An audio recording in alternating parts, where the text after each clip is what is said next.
With Counterpunch Boxing News. Okay, is it going to move and turn? Rotate device.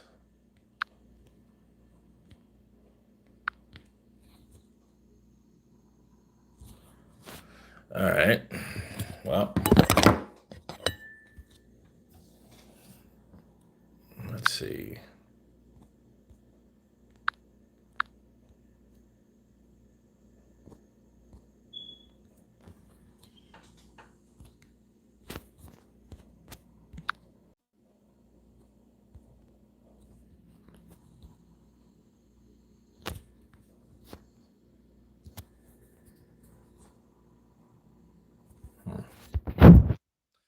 Okay, well,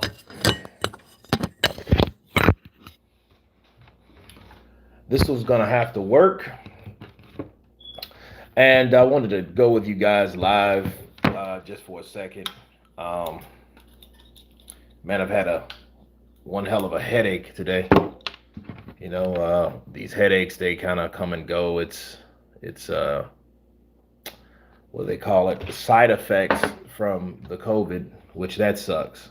The side effects are worse than anything else. But um, I wanted to review with you guys the results because, of course, yesterday we went live. We had a good live stream yesterday. It was cool. And Search and Destroy, Counterpunch to you. Let's hit that like button as we come in. Because I will be live for maybe 20 minutes today, maybe. I wanted to review the results. Thomas, Counterpunch to you. What's up, brother? We have, of course, we know what the poll was. If you guys don't know, that's coming on. The poll is is about Andy Ruiz. Is he a one-hit wonder? Is he not? Um, and out of 4,500 votes, if you guys haven't voted, you guys should vote right now for the guys that's on. Salute to you, Graham Taylor. Counterpunch to you. I just want to go first of all over the results and some Q&A because we got some comments and I want to cover that a little bit, before jumping off here because my head's like banging, man. I don't know. It's like here and then like I get some pains behind the neck, which is weird. So it kind of travels. So it sucks. But anyway, Andy Ruiz, is he a one-hit wonder? Again, whoever's on, guys, you go ahead and vote. Go run over to community and give me a vote, and then come right back. Hold on just a second.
All right. Okay. Say I voted. No, I think he still might do all right. Okay. He says Graham Taylor. All right. When you guys come in, hit that like button. I'm going to do some drugs. Try to cut off this headache because it's been pounding. I'm trying a Teddy's old fashioned root beer. So I think I never had one before, for one. But this stuff is hella nasty. So you guys across the pond, this is a BC powder. Okay. This stuff here is just crushed up aspirin. That's all it is. But it's supposed to do the job, right?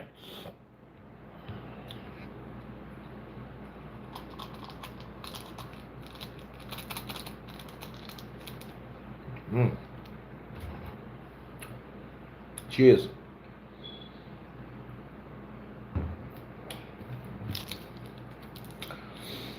Okay, now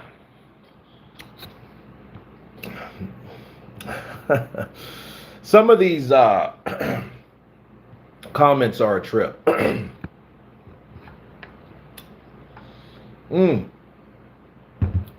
Thomas, I envy you. I went to buy a ticket for Joshua Usyk. The shit was sold out. So lucky you.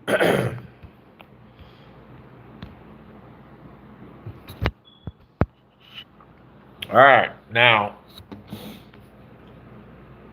as far as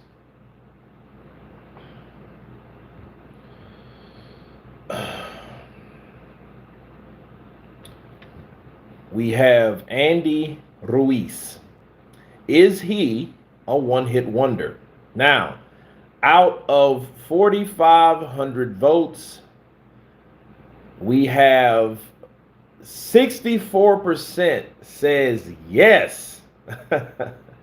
36% says no. I didn't have a maybe or whatever. I just had yes or no. So, wow. So according to you guys, whoever voted, you guys stated that the majority says that yes, he's a one-hit wonder.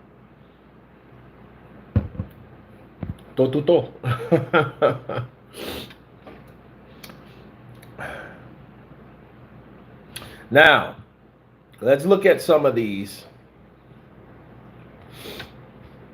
Okay, Steve says, I think he's still got good fights in him. Wouldn't be easy for most of the top 10 to beat him. Okay.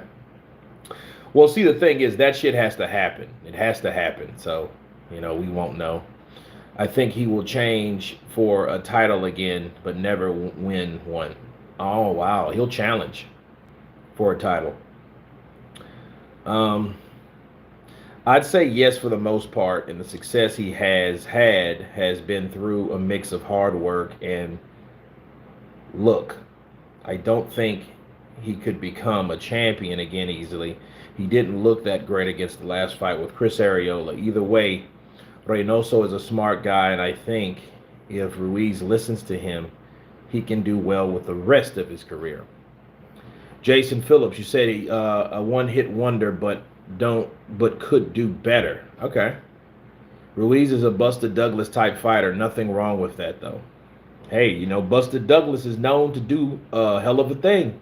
He knocked out Iron Mike Tyson. You can never take that away from him.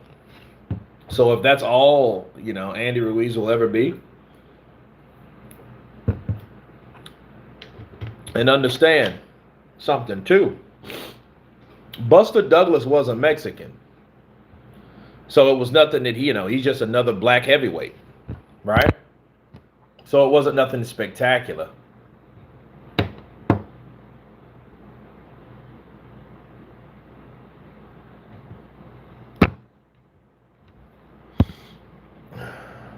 Ruiz is a decent fighter, but nothing spectacular.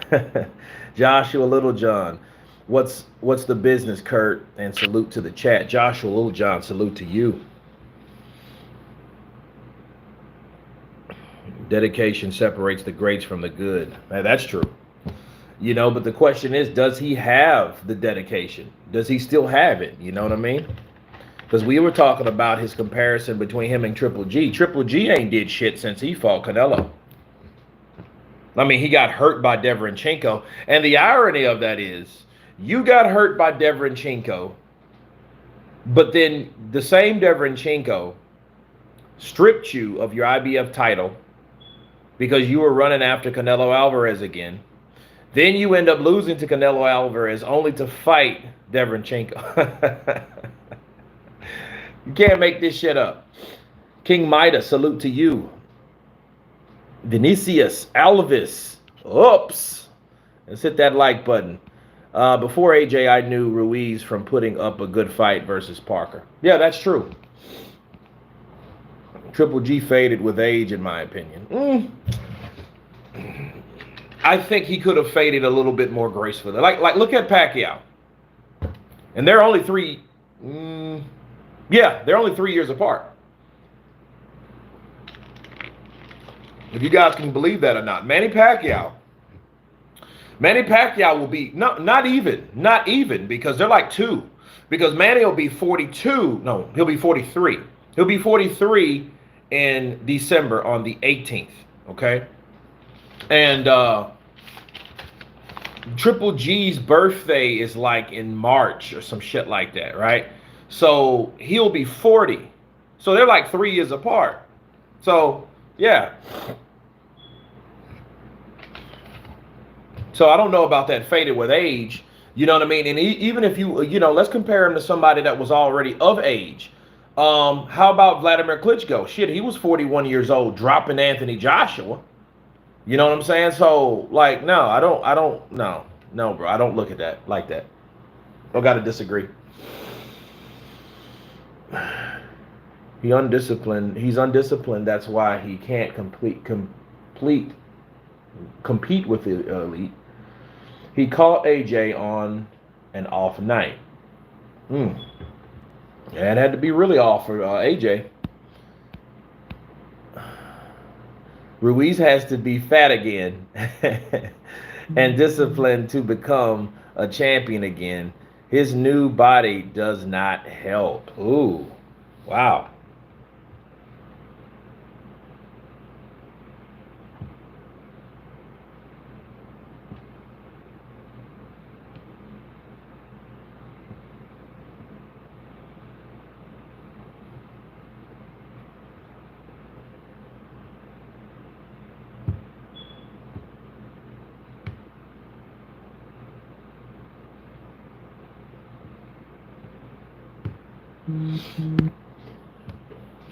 Search and destroy. Welcome to Counterpunch Silver. You know, silver's my favorite color, by the way. So that's big. That's real big.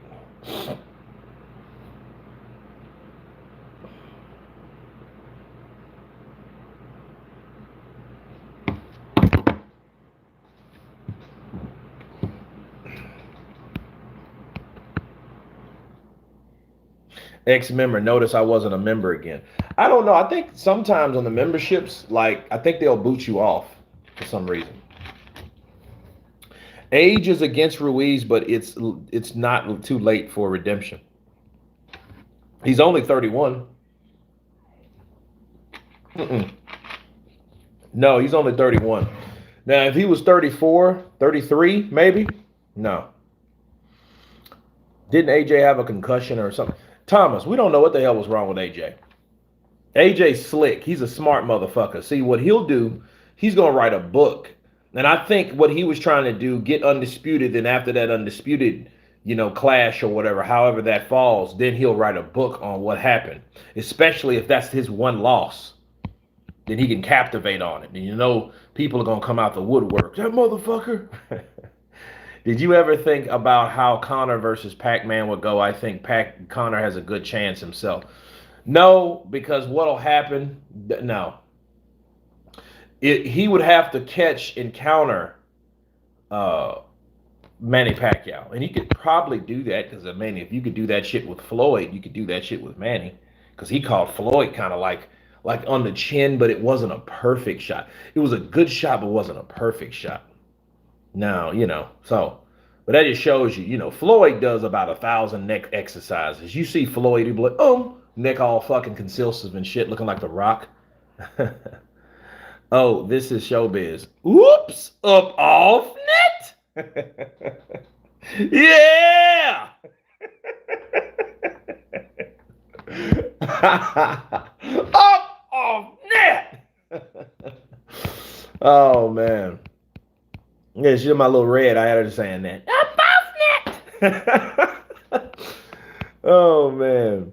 Let's see that. Yeah, that guy. He does get you hype.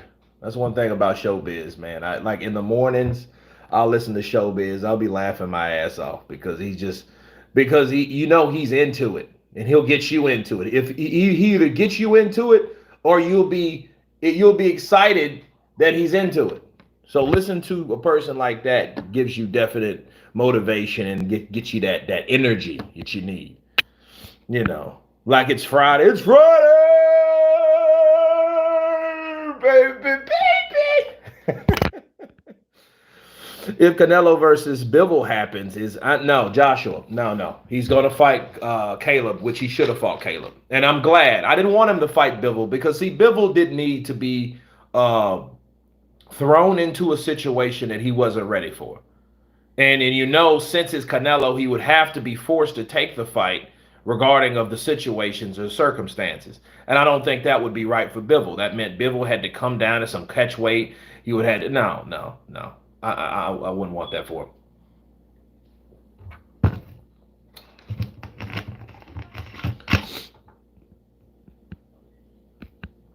Ruiz has looked good versus Areola, but that might have been down him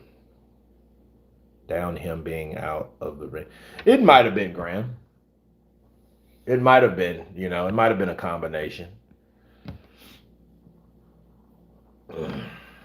I'm sure Showbiz has ADHD. He's super hype. I mean, I don't know. I know I'm dyslexic, so I'll look at shit and say it backwards.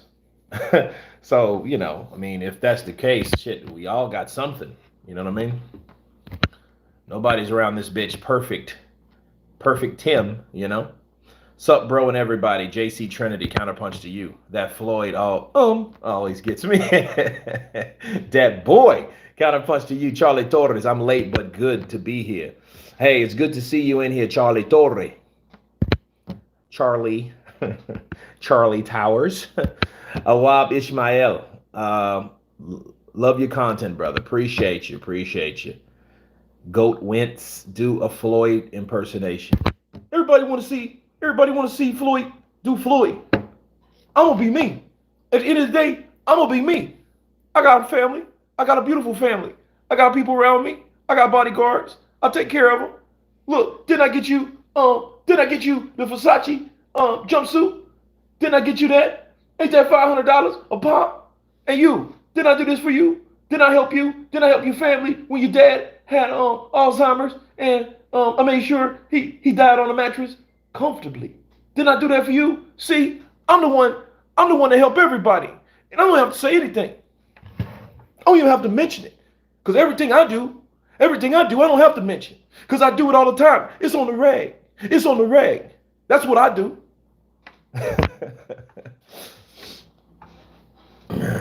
Seeing him put his money where his mouth is. Yeah, I see. That's the difference between me. Look, and me and Showbiz. I'm not betting on shit, especially when it comes to money. Now, the last time I bet on a fight. Okay, I'm gonna tell you guys a story. You guys probably already heard it, but I'm gonna tell it to you anyway. Now, Ruiz definitely ain't no Usyk Kurt. Technical madman. It was 2008, and Manny Pacquiao had signed on to fight De La Hoya. And I was thinking, dude, Manny Pacquiao and De La Hoya. And I was talking to my cousin. His name is Taz. God bless the dead. And we used to always talk about boxing. If he would have been alive today, he'd probably been right here. We've been talking about boxing. And he was like, that's bullshit, And he says, okay, 207. He says, well, hey, Manny Pacquiao gonna destroy Oscar De La Hoya. And I was like, yo, and he's like, he was like, man, that's bullshit. The motherfucker ain't gonna, Manny Pacquiao gonna destroy. I'm like, dude, put your money where your mouth is. He's like, no, I ain't betting you. And I was adamant on, hey, let's bet. I know I'm gonna win this bet. $50. That's how much the bet was. I give you $50. 2008. And he was like, no, cuz I ain't gonna take your money. I ain't gonna take your money, but I know that motherfucking Philippine gonna whoop his motherfucking ass, right? I said, okay. Fight came on. Fight came on. I was with a couple coworkers at the time. I was to work at a casino, and we watched this shit. And I sit there, me, Tommy, and a guy named Hop. If you guys remember, I did a live stream with a couple fellas in the room, and that was Manny Pacquiao and Keith Thurman. Speaking of Manny Pacquiao, well, I was at Hop's house. So we were chilling, taking it easy or whatever. But we worked at Hop's house. I think we were at Tommy's house. But we were watching it, and I witnessed an ass whooping that got worse and worse and worse. And I was like, man, and I watched it, and then De La Hoya came out on the ninth round and just was like, yo, I'm not doing this anymore. I can't do this. I can't do this anymore. I'm your idol. Manny, I'm your idol. No, I'm your idol. No, I'm your idol. But you like to go to too. You like to go to. But the next call I got was from my cousin. Now get this. I didn't answer the phone because I didn't want to speak to him. He left me a voice message. And I swear to God, I saved it for years. I saved it for years. Like I had it at least 5 years because it was back then I didn't know you could save voicemails to like a email, which I didn't know that at the fucking time. But he was like, yeah, I told you that De La Hoya wouldn't go whoop that motherfucking Philippine. I should have took your $50. You get at me. I didn't talk to him for like 2 weeks. Yeah. But no, betting's not for me, man. No. It's not for me. Yeah, he beat Oscar De La Hoya up. Oscar De La Hoya, he couldn't even pull the trigger. That shit he thought he was trying to do. Because, see, Manny was moving so much for him. And, see, De La Hoya was accustomed to being the guy that can move well. See, Floyd moved, but Floyd was a guy, he wanted to bring you in like a matador. No. Manny hits you, and then he got the hell out of the way. 1, 2, 3, 4, duck under your punches, or he'll be first, or he'll counter you. Floyd will just, he tried to rope-a-dope you. He's not as mobile as Manny, or was mobile as Manny was. Yeah, what did I do? Oscar looked huge compared to Pac-Man. He did. But Pac-Man's head was like this, like a fucking 10-pound ham. What's your prediction for Fowler versus Smith? I don't know. I know Smith don't like Fowler. So it should be a pretty high-spirited bout. Pac-Man was at his peak against De La Hoya.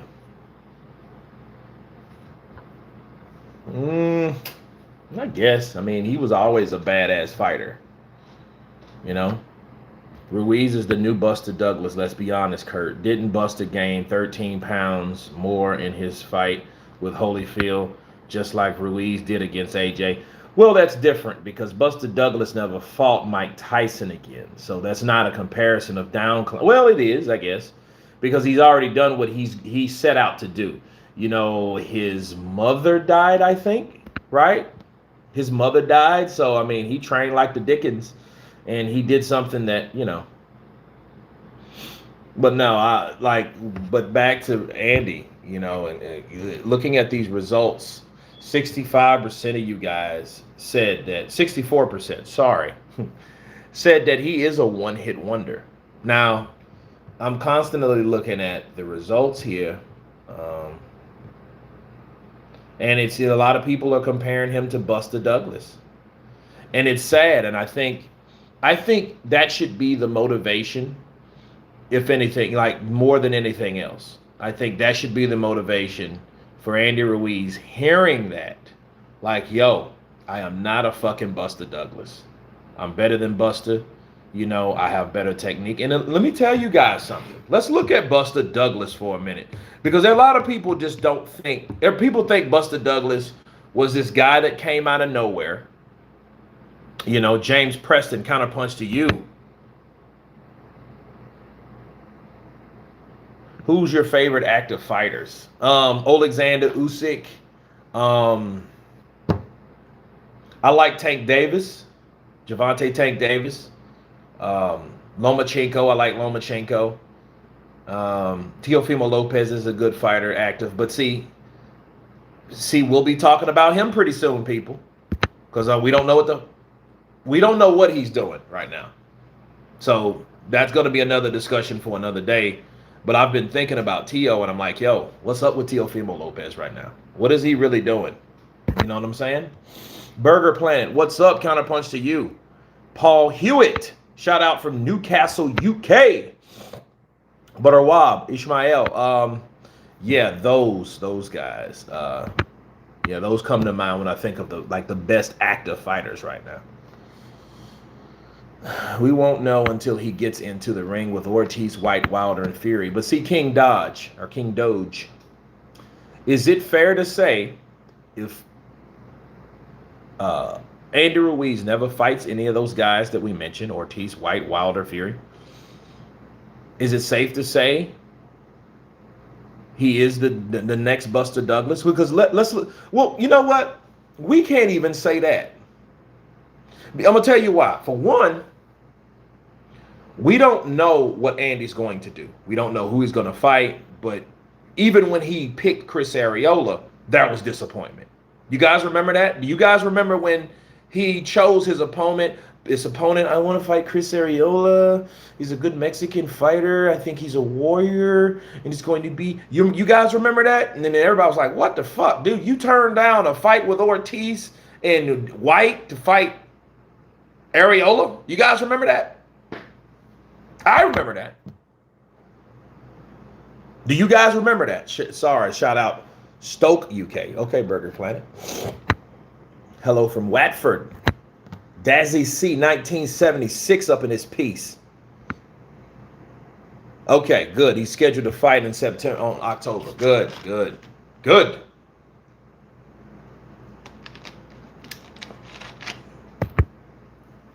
Oh, Josh Taylor. He's another one. Josh Taylor's very impressive.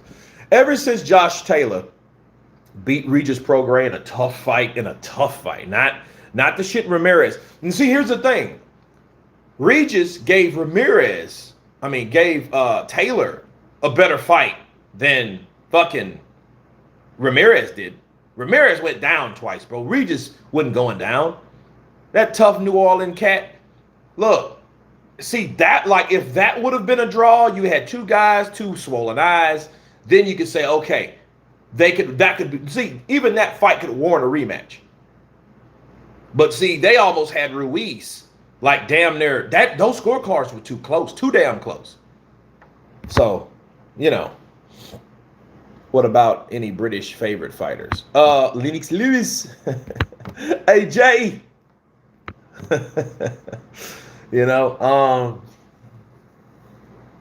Ricky Hatton was a bad mother sucker when he started. I just think when I saw Ricky, I seen what he did to Costa Zoo and those type of guys, and and he was just this guy that was beating people. And then I was thinking, I was like, okay, when he went to fight Floyd Mayweather, I was thinking to myself,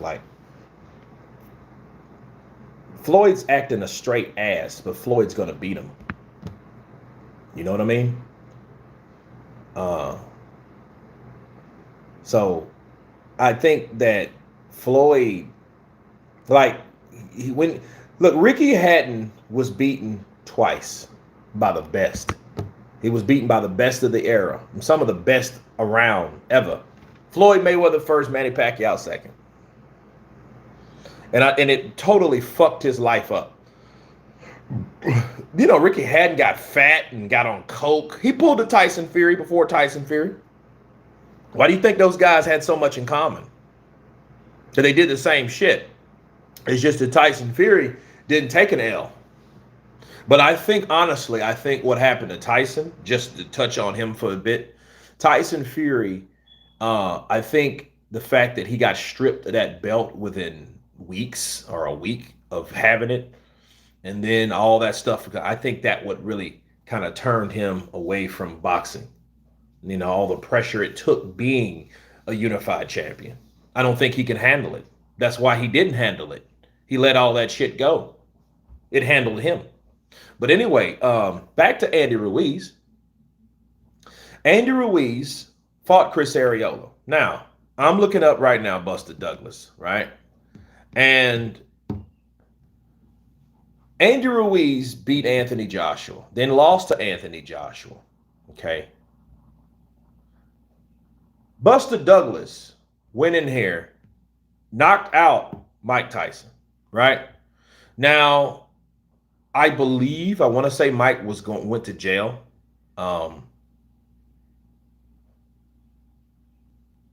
Okay, but understand, Buster Douglas wasn't. See, everybody wants to call Buster Douglas just this fucking guy that didn't do anything until he fought Mike. That's absolutely wrong. Okay, you look at Tony Lyons, kind of punch to you, bro. You look at his resume. Okay, he fought a lot. His record was like 5 losses by the time he fought Mike Tyson. But look at his wins. Look who he's been in there with. He got a win over Trevor Berbick. He got a win over Oliver McCall. Okay, Mike Tyson. Okay, and then right after Mike Tyson, he fought Evander Holyfield. Okay, let's stop right there.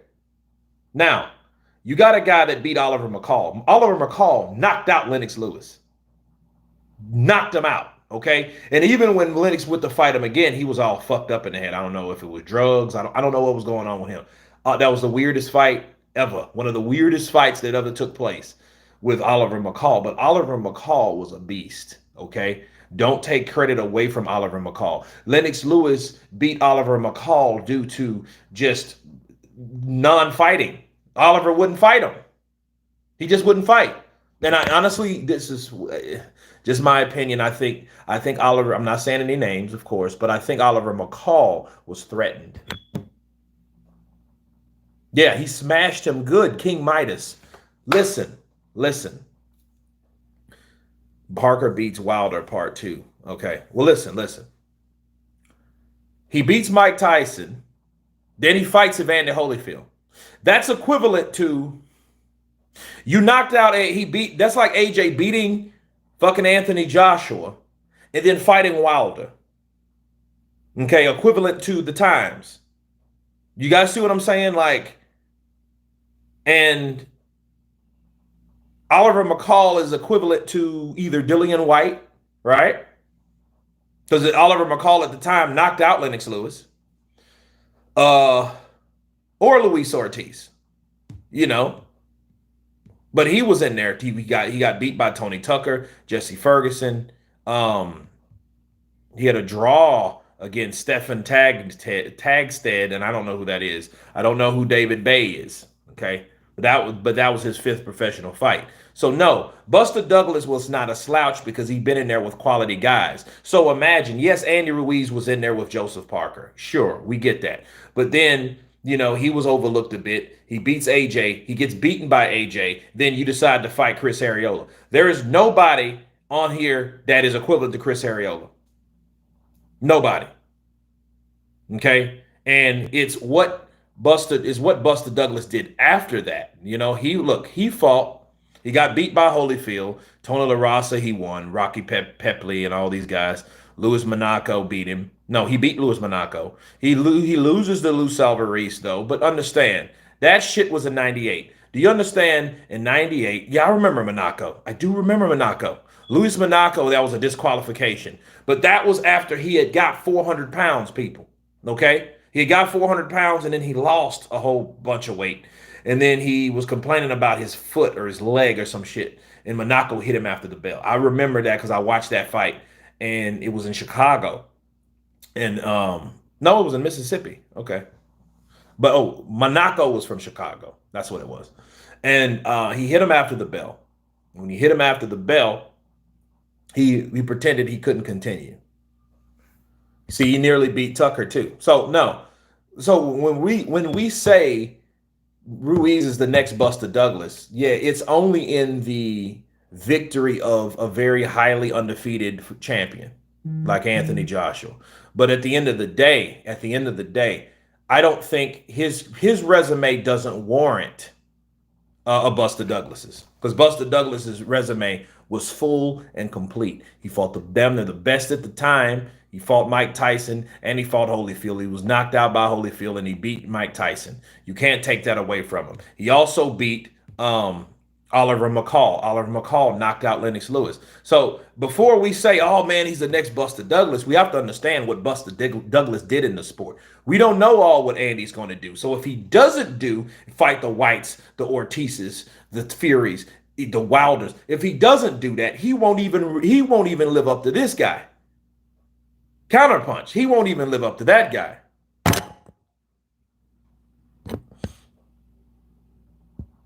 Burger Planet, my phone's dying. I heard that, man. I know. I feel your pain.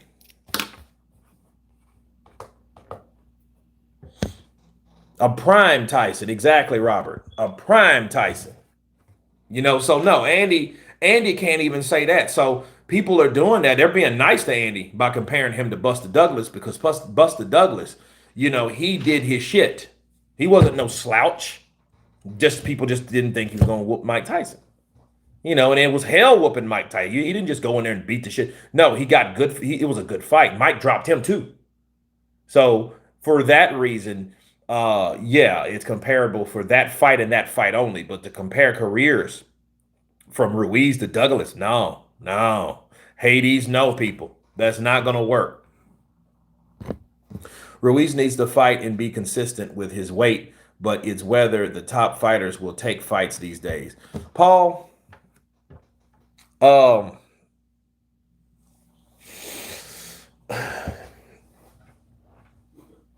problem with boxing these days, we have a lot of apprehensiveness due to perception.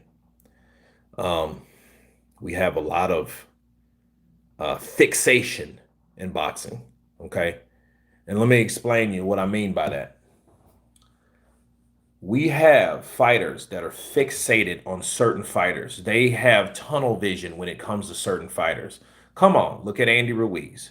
Andy Ruiz, the only motherfucker that he cares to fight is Anthony Joshua, for whatever reason. Fixation. Deontay Wilder, third fucking time fighting Tyson Fury. You had an option to fight Andy Ruiz, maybe not, but Dillian White definitely. Even Helenius, because that was before Helenius decided to fight Kalnaki again. So he had his opportunity to fight. Maybe not Joshua, because Joshua was supposed to be in negotiations with someone that really wasn't in negotiations with him. Triple G. Fixation. Okay? So you had these guys, they are so focused on one fight with one fighter, or should I say more fights with the same fighter.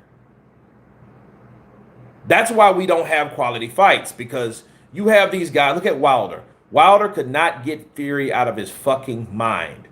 Now he's fighting him again. But that's what he put his energy towards. Also, all that other bullshit. Oh, I'll fight White. He got his time coming. He like I had a bad piece of pussy or what a good piece of dude. We ain't gonna see those fights. Andy went from undercard to overrated overnight. Buster Douglas would have jabbed Ruiz's head off. Yeah. Man, you really couldn't fuck with those fighters back in the day. They actually had skill. Jenny Sinclair, what's up? Counterpunch to you. You know what? Actually, this BC powder is kicking in. I am thankful for it. Ruiz wants the AJ cash. I don't blame him. I don't blame him either. I mean, you got two checks. You got one check for $7 million and another check for $13 million. Look, if that's what I'm going to do, because Reynoso, he has a game plan for Ruiz. Andy Ruiz needs to fight Dillian White, take Dillian White out. He has to fight White and beat White. If he only does that, he can warrant another fight with AJ. Why? Because White's wanted AJ since AJ beat him. AJ's the only person White hasn't got the opportunity to avenge himself. White, as of right now, has more comparison to Lennox Lewis than AJ does. Yeah, 20 million. See him next. If he got $20 million, you imagine Andy, I'm so happy. I've lost, but I'm so happy I can take care of my family. I'm gonna buy another house for my aunt, for my mom and my tia, and they're gonna love me. We're gonna get a barbecue pit. It's gonna be a house pit, barbecue. It's gonna be a stacked house. I'm gonna have all types of meat. I thank you for the opportunity. I thank God for the opportunity. Oh, dale, canal. Yo. Vizio W, damn right. He's going to be chilling. We're going to have a beach day every Saturday. It's going to be a beach day. We're going to the beach. We're going to bring we're going to bring it all. Arizism, bless up, Kurt. How you doing? Man, I'm doing better. I'm feeling better. You know. It's supposed to be like a training day. So I guess, because I have an audition for a George Foreman movie Sunday. George Foreman, they're making a movie on George Foreman in New Orleans. So I have a audition for it. I go to the title boxing gym here in Austin. So I'll be there to film most of the stuff, the audition stuff. So once Eddie Reynoso took over negotiations, Canelo Undisputed got done. No, okay. That's good. But you know what? Eddie wasn't in that Scance rant, so you don't, like, if that's what you're conveying, Eddie wasn't even a part of that. He was on the team of Canelo, but he wasn't even in negotiations. Yeah, they're looking for guys that fought in his era, and I'm trying to think, who would I portray? Sure the fuck ain't George Foreman. So, more than likely, it's probably sparring partners and stuff like that. It's some stunt stuff. So, nice one, man. Good luck with it, brother. Hope it all goes well. Arizism, I appreciate it.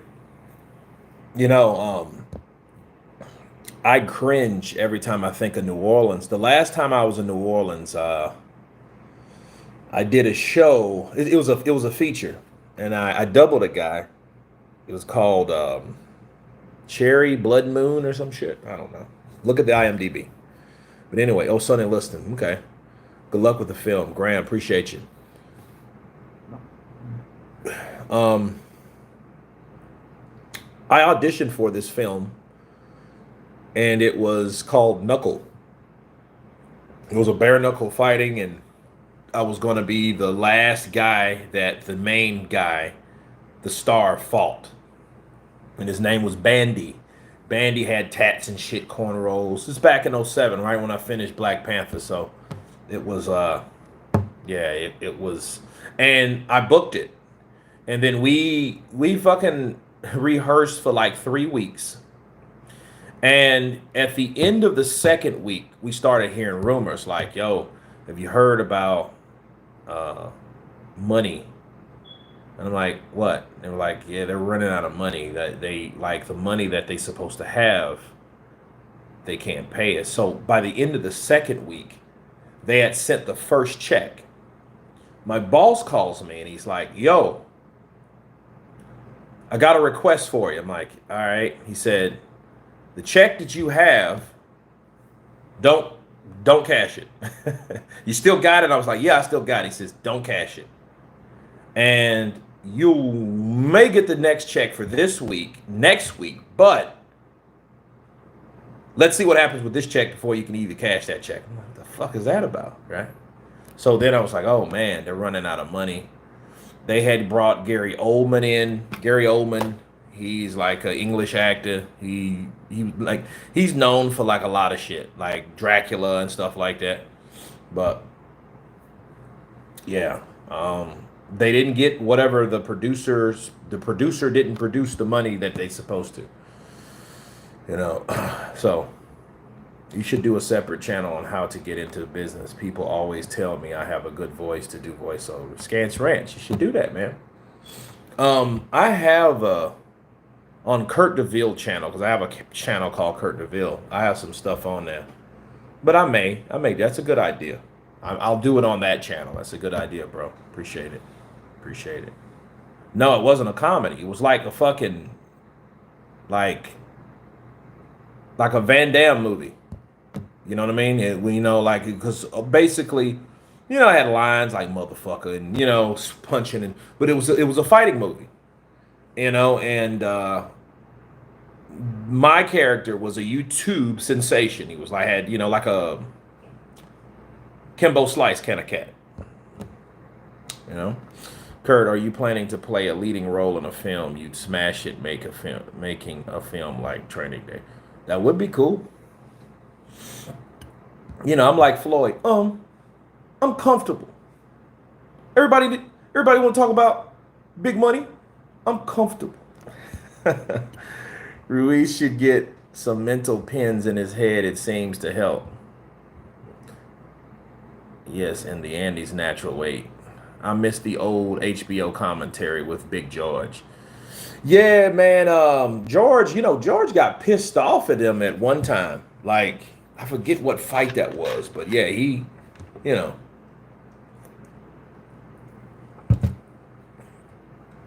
But then here's the thing: you always have to remember something. If you're a commentator, don't try to argue with a boxer that's been in the ring. You're trying to argue with somebody that's been there. You know. So it is what it is. UTFB 1986. What's up, Kurt? Counterpunch. Counterpunch to you. UTFB 1986. Haters have opinion. Good luck with the George Foreman role. I appreciate it, man. Michael Buffer. I miss Kimbo too. Kimbo was one of them cats. He was just a real dude from fucking South Florida. You know, he was a real dude from South Florida. Like, for real. No. Remember Lennox and Larry Merchant? Yeah, I remember that, man. You know, I don't know what you're talking about, Larry. I remember George. I remember Bernard Hopkins and Larry Merchant. Larry. But who wants to see this fight? Who guaranteed? Larry, stop talking. You've been ignorant. If I didn't fight them, they're going to strip me. They're going to strip me for my belt. They're going to strip me for my title. So you don't know what you're talking about. Stop being ignorant. Well, that's not enough. They just pay you to do nothing. That's all right, Larry. They pay you every day not to do nothing yourself. Oh man, that was good, man. Yeah, and that one thing I like about Bernard, he's outspoken. You know what I mean? Regardless of you hate him, love him, he's gonna speak his mind. You know, I mean that's one thing about Wilder. I was kind of like, what the fuck is wrong with him? Because if you didn't like Wilder, if you didn't like him, or you did or you didn't, you might have agreed with what he said or rolled with him, or you didn't and you didn't. But he used to just tell people how he felt, regardless of how he said it, how those words came the fuck out. It didn't matter. Those were his words. To this day, made pages. But I mean, before that, you know, he was a force to be reckoned with because he had the verbal gift of gab to a certain extent. Kurt, what do you think about Eddie's rap? Yeah, Eddie did this, Eddie did that. Yeah. Kurt, please, brother, do the Roy Jones. Oh, Roy Jones. Yeah, now Roy was on there. Roy will tell you how it is, you know. They're gonna ask Roy to fight again. Let me tell y'all something. I don't want to fight. I don't want to fight no more. But these people keep messing with me. Y'all keep asking me to do stuff.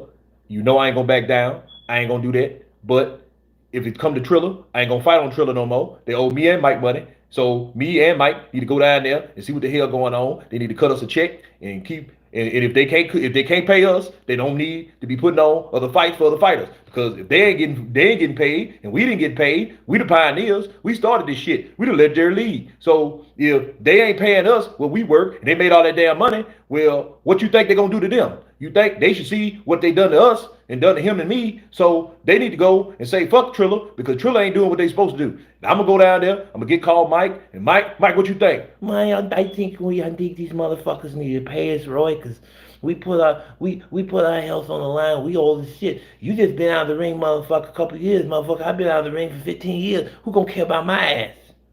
We need to go get paid, motherfucker. See, just like Mike said, we need to go down there and make everything happen. So, I ain't leaving until I get a check. Y'all gonna pay me a check. Y'all gonna pay me a retainer. Y'all gonna pay me what they owe me, because they ain't paid me shit yet. I went over to Russia. I looked at my bank. I went over to Russia. I looked at my bank. I looked down at him. The guy said he ain't got no money from the transfer. So I looked at him. I called him back. I got no answer. So what I need to do, me and Mike, we need to go up there and tell them, or if they don't want to pay us, we're gonna go to the news. We're gonna tell them everything that we need to tell them. We're gonna shut Triller down. That's what we do. We do it because I'm from P-Town. We don't back down. P-Town, Pensacola in the house, baby. Y'all must have forgot. No, they didn't. They didn't pay. That's the whole thing. That's not a fucking no. They didn't pay. Frankly, Sherry kind of punched to you.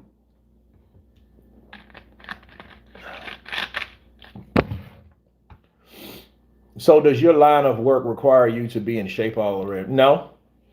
But if you want to, if you want work, you can't pull a Andy Ruiz unless, now here's the kicker, unless you're doubling somebody bigger. Like, I prefer to double Forrest Whitaker, because Forrest Whitaker is kind of heavy. Now, he's not as big as he used to be, but he is shredding down, so he must have improved his diet. So we are neck and neck the same height, same head. I don't know about ears. His ears are kind of, because I have pretty nice size ears, right? So it works. But I know I don't have to fucking, get shredded or somebody like that. You little cocklicker. Somebody like that, right? Yeah, Ghost Dog. Ghost Dog, man. That's a badass movie. People sleep on that. If you guys ain't seen Ghost Dog, check out Ghost Dog.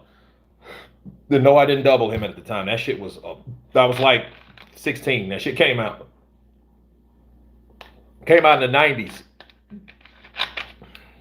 But it's a real good movie. Real good movie. Yo, Kurt, you got to get some serious, you got some serious talent, and I love, man, respect. Arizism. Appreciate you, brother.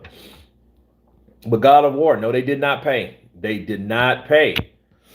Do you ever listen to Boxing Squared, my favorite YouTube channel, with yours? I haven't heard, like, is he still doing? I remember getting notifications.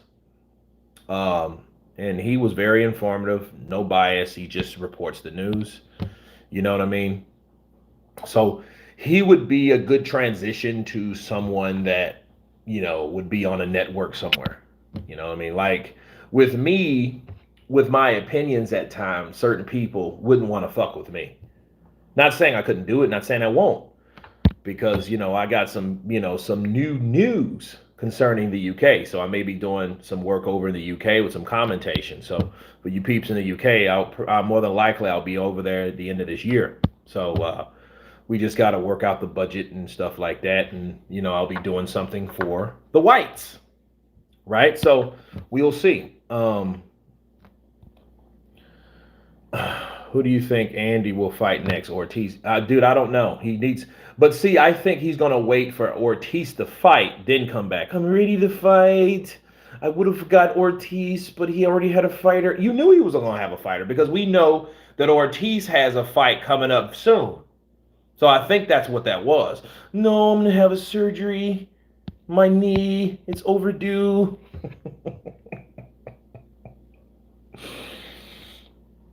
I don't want him to hit me and my knee gives out. Kurt, what was your favorite memory from a film you worked on? Oh, man, well, it's a lot.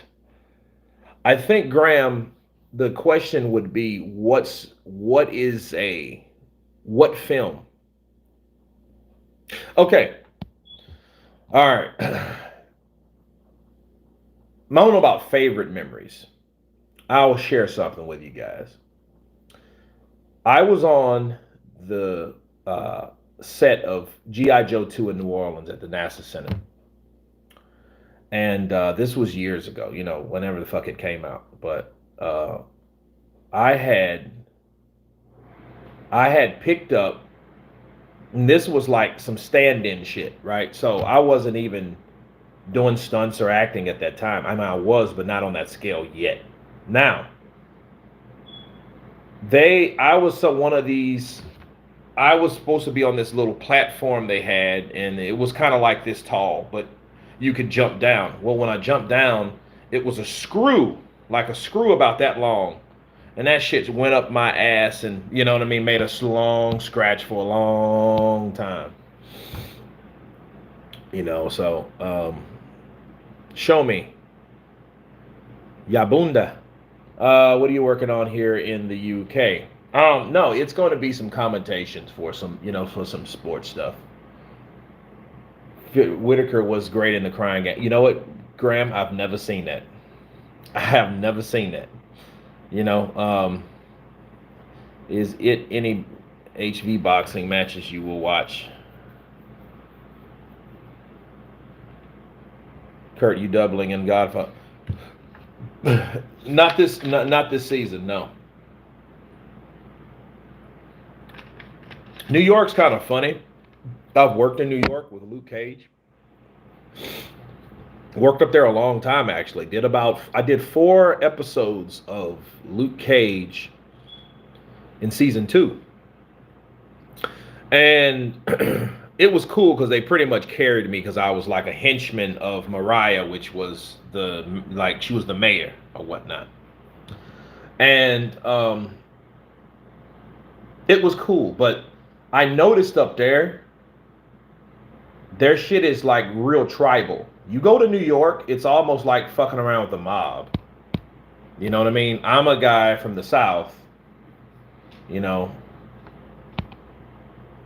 and I got an email from a freaking coordinator or something. He was like, "Oh, I understand you.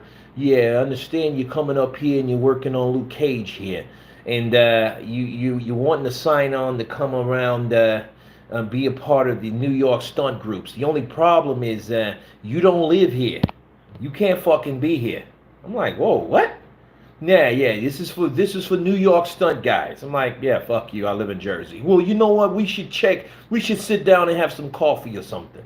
Then I'll consider letting you in." Get the fuck out of here. How about that? You know, imagine not paying Mike. Them dudes are crazy. Bob, you know, and then really they'll get sued because I don't understand how they ain't paid them, and they're hosting other fights and other events. Like, you haven't successfully reached your obligations for the first time on Triller. So why are you trying to make a new fight or get a new fight? Bob Hope, yeah, man, the UK will welcome you. Yeah, I appreciate it, man. Has Ortiz talked about who he's looking to fight yet? Heard his name mentioned a few times.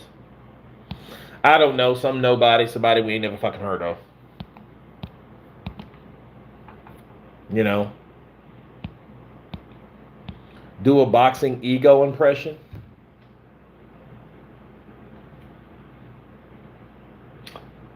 It's your boy Ego.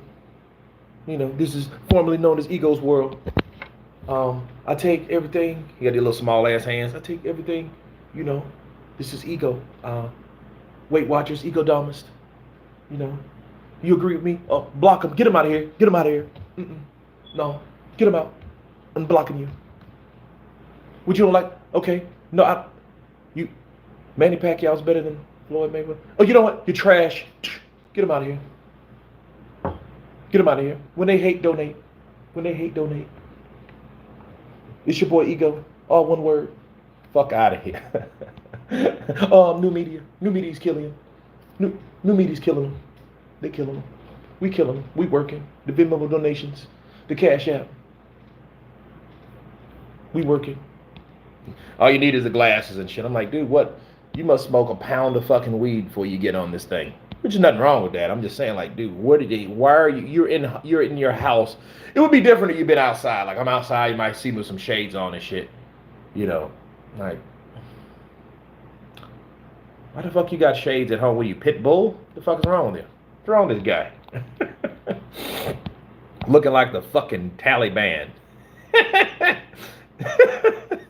It's your boy Ego. Fucking Gomez. Eric Gomez.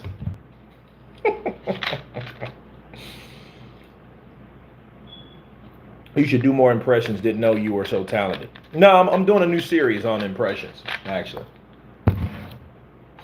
In volumes. So I'll do some Manny ones, some Manny volumes, some Floyd volumes, some Roy, some Mike's. Yeah, I'll do the whole shebang. So I just decided that last night, since, you know, the impressions are on point or whatnot. You could put on a few pounds and double Cube when he makes the last Friday. No, I can't. Mitchell Balzan. Cube is like 5'9", 5'10". That motherfucker's not tall. Listen, let me tell you guys something. Actors are not very tall. A lot of them. People that you think that are big, like Jason Statham, Chuck Norris. Those guys are fucking short. And in fact, if you are tall, if you are a tall stunt actor, stunt performer, or whatever, chances are, you're not going to be in those fight scenes because you're too fucking tall. It makes them look bad. It makes them look bad. Okay?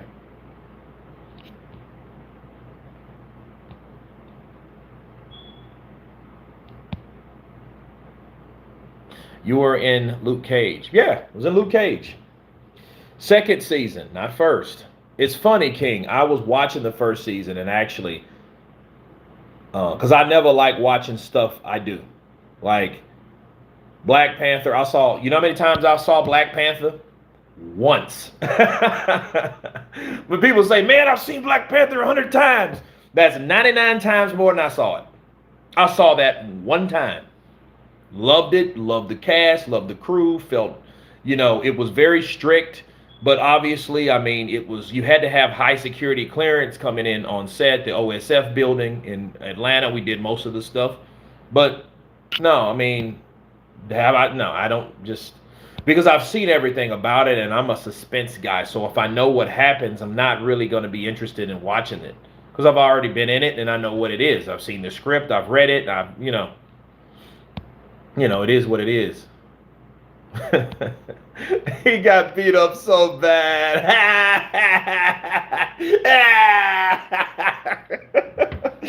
That shit was hilarious. When Wilder fell, man, White roasted him, man. That shit was funny.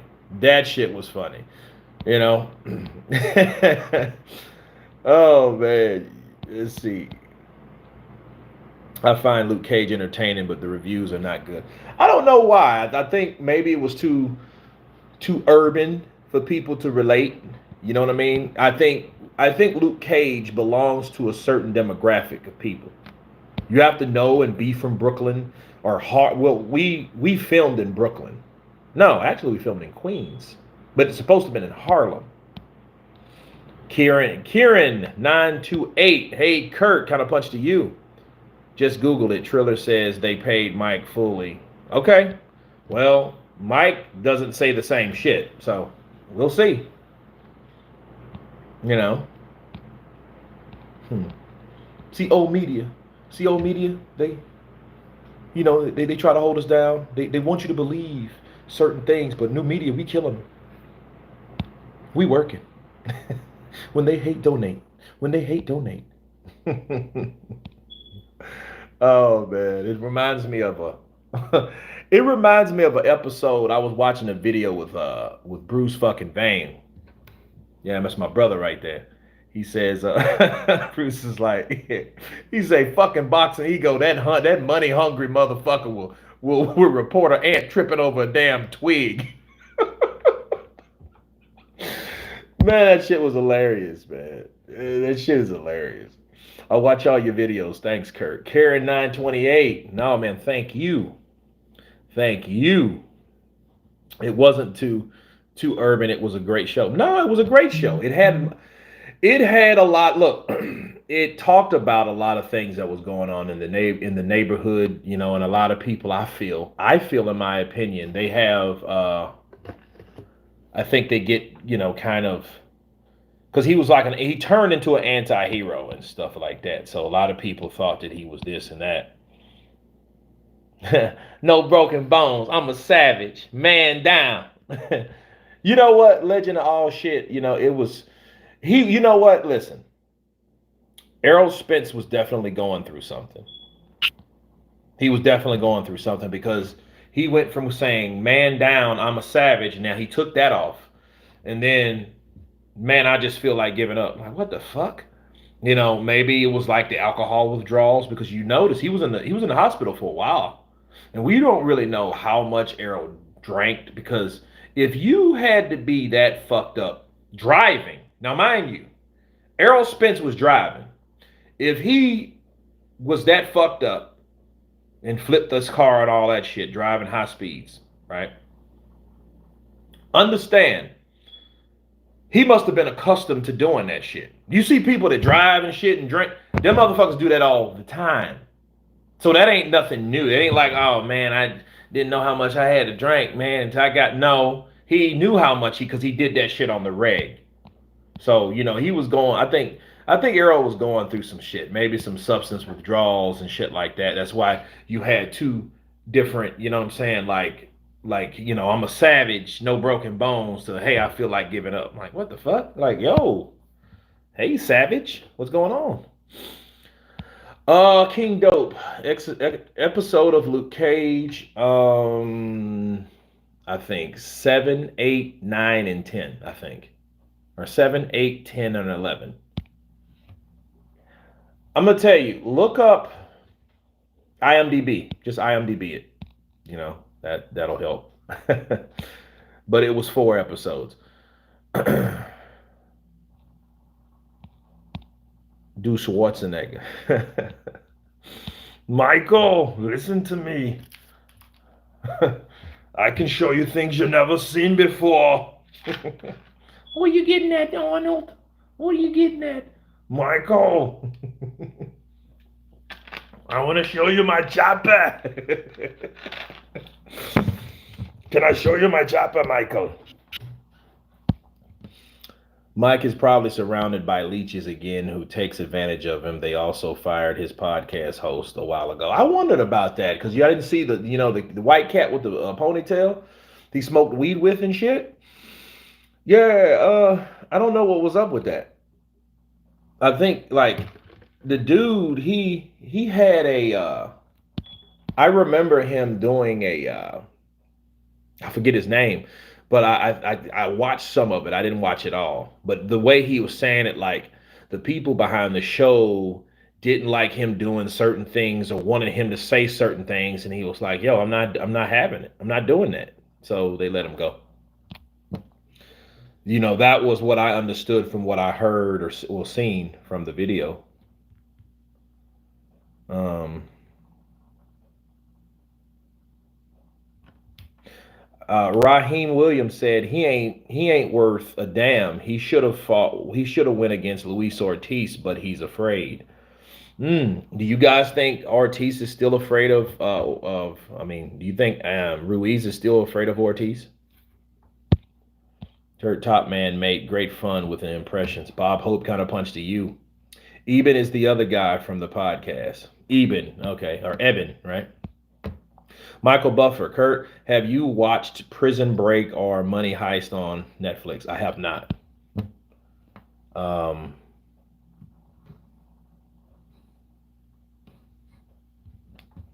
I have not. Oh, even Britain. Okay. Ruiz isn't afraid of Ortiz. He just wait until he's 80. Well, that's what I'm talking about, though, GB Gautier, right? If you got to wait till he's 80, isn't there, like, why not fight him now? See, Ortiz asked Ruiz a question that he didn't really fucking have an answer for. That's why I like, Andy Ruiz should have been something. You guys remember Josecito Lopez? You remember that? Carl Green. He's actually 137 years old. He ain't 167. He's 137. He batted in Cassius Clay. He batted in Sugar Ray. He batted in, what's that new guy named? Anthony Joshua. Neck like a.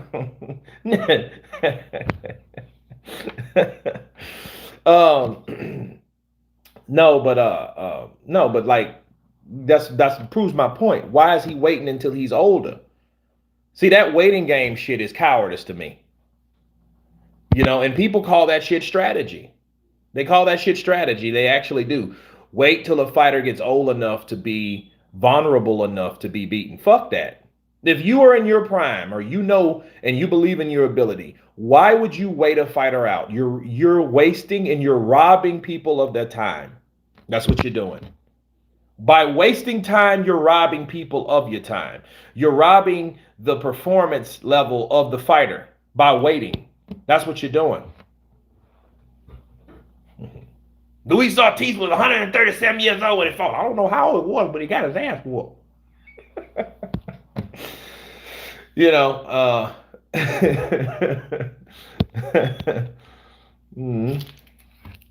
Andy Ruiz. What this motherfucker talking about, Andy Ruiz?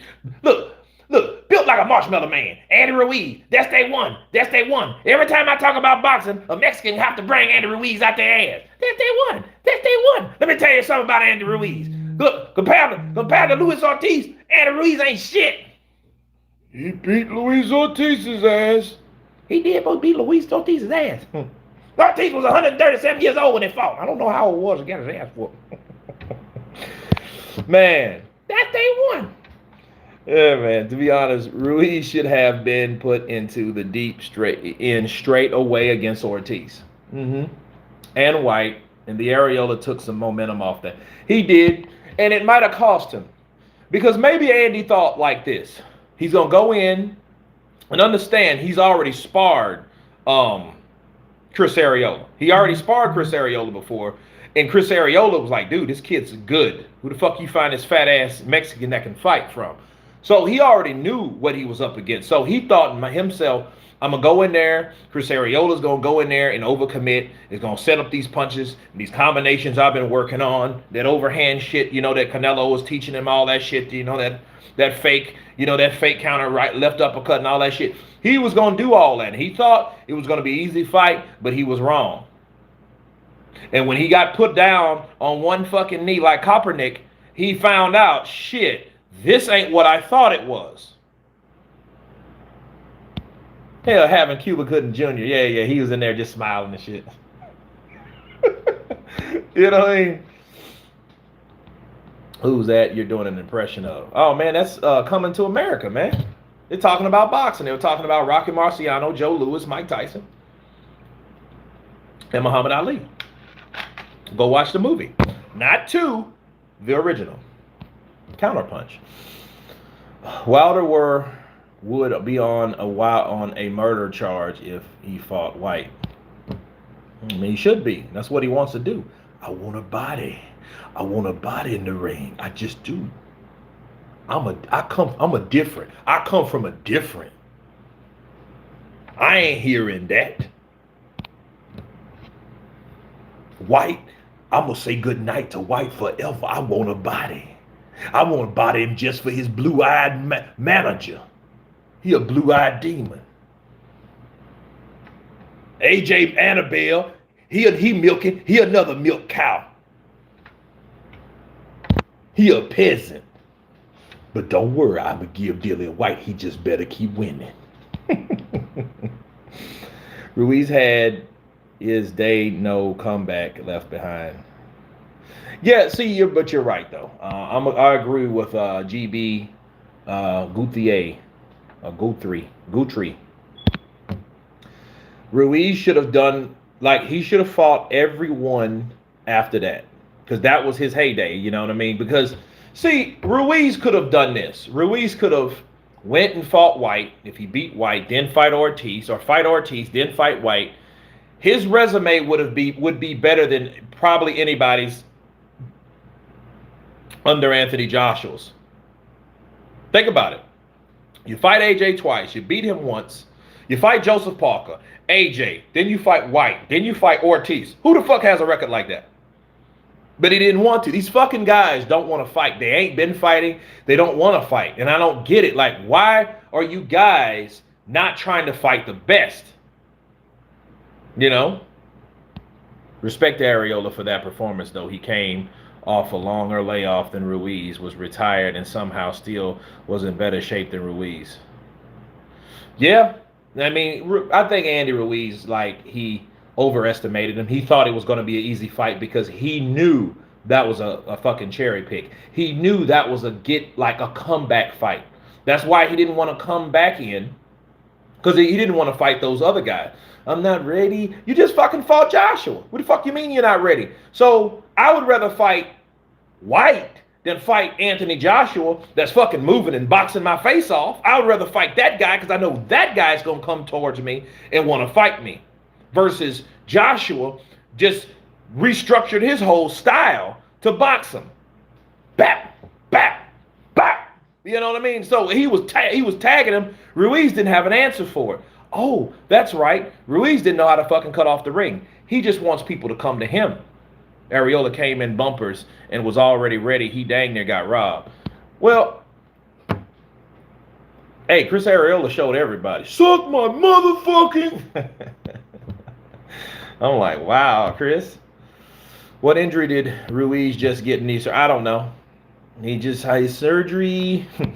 It's a slight surgery on my knee. Smooth wheel. Money, money, money. He has no more hunger like he did coming up before. The money. How much money you think Ruiz still has in the bank? Like, if he looked in the bank right now, is it 5 million, 6 million, 4 million? You know? Look. As long as he has that amount of money, that motherfucker won't be hungry. He probably won't be hungry until he gets broke, if he ever gets broke. I hope he don't get broke. But then again, maybe 2 million. Shit, I have 2 million. I'm still a millionaire. I need another Joshua fight so I can I can build more houses. Yeah, it was a knee surgery, but what kind of knee surgery? You know what I mean? And that makes you see, even Canelo had a cosmetic surgery, and then they went into depth. Andy Ruiz ain't giving a shit. It's just something that been hurting me for the last 3 years. Okay, something that's been hurting you for the last 3 years that you don't want to talk to us about. You don't have a fucking name for it, but it's been around for 3 years. Get the fuck out of here. Think about it. You've been dealing with this since 2018, and so that's possibly when you fought Parker. So you fought Parker and then get another fight. You could have done that knee shit then, but we didn't hear about a knee shit until it was time to step up. See, he fought Chris Areola, people. Okay, and that was a tough fight. Now it's time for him to get back to where he's supposed to be, or where people placed him, because you beat Joshua. So when Ruiz beat Joshua, he's already up there with some of the top names, right? Even though he loses to Joshua, that's okay, because he already beat Joshua. They're 1-1, right? So they expect you to keep doing that, and you decide not to. So your future or your career is turned and had a screeching halt.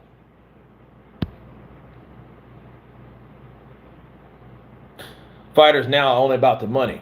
You imagine Floyd? I made that shit happen. Nobody cared about money. Nobody cared about money as much as me. Now they all care about money just as much as I do. But none of them gonna make more money than me. I was the one. I made the structure. I came with the platform. Me and Al Heyman. None of these fighters, they're not better than me. They're just trying to do what I do, and they can't do what I do because I'm Floyd Money Mayweather. We did it. We had intelligence. I had smart people around me. Whereas these guys, they trying to do what I'm doing. Like I told AB, you can't be like me, AB. You can't be like me. About billions, I'm trying to get that first billion. You thinking you gonna be over me? You tripping. I'm the cash cow. I'm the one that's bringing home the bacon. I'm the one that's doing that. This dude on his IG had a plastic surgery hospital jacket on. Yeah, I want Joshua to finish business with Andy. Slap. He should do that in Madison Square Garden. Now Joshua should go back. But here's the thing. Here's the argument with that. Why would he go and fight Andy Ruiz when Ruiz did nothing to warrant anything else? Just because, oh yeah, well he fought. But no, because you beat a top guy, the top guy beats you. Okay, okay, that's like cause and effect. But then you do nothing after that. You get dropped in your next fight. Okay, let's look at it this way. Let's look at it this way. Let's say Anthony Joshua beat Ruiz. And let's say Anthony Joshua's next fight against Pulev, he gets dropped. And then he gets wobbled the next fight. If the same shit happened to Anthony Joshua that happened to Ruiz, what would people think of Anthony Joshua? They would really be saying that shit. They would really, man, you know what? Joshua, man, somebody gonna knock his ass out again. You know. That dude on his IG. There should be a heavyweight fight. Month top 15, each fight each other till one. They ain't gonna do that shit. Andy got the best fan base. All he needs is a big fight and he's getting the bag. But Joe Strummer, he ain't doing that. He ain't trying to do that shit. There should be a...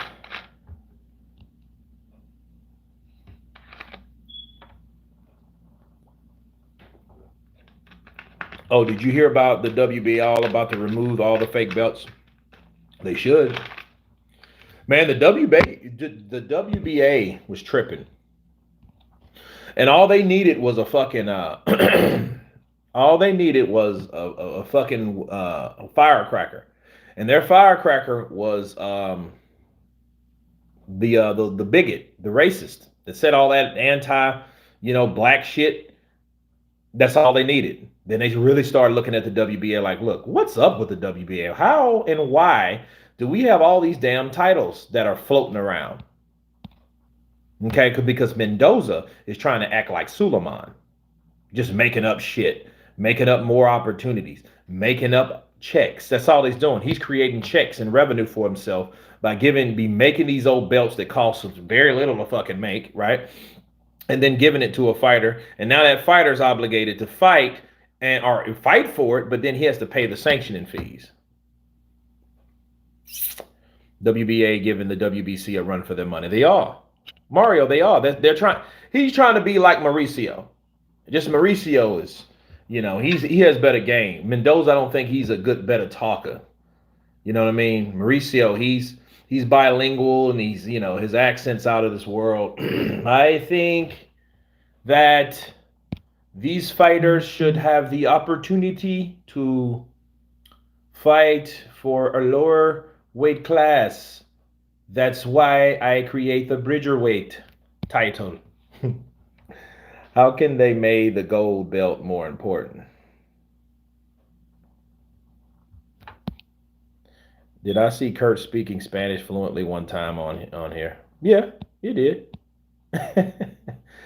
I don't understand the hate on Ruiz. Don't people have eyes to see that the first fight showed AJ not a brawler? Second fight, he was fighting a defensive fight, and Andy came in fatter, sad. Yeah. Francisco Henry. Frank Henry. Let me let me stop. It's fucking Enriquez, motherfucker. Okay. All right. Francisco, first off, it's not Joshua's fault that he came in. However, Ruiz did wake Joshua up. He made him realize that he can't go in there and fucking, conquer everyone like that. He couldn't do those type of things. He could not do those type of things. He got his mind right, in other words. See, I look at Anthony Joshua like I look at Marco Antonio Barrera. Marco Antonio Barrera, Hall of Famer.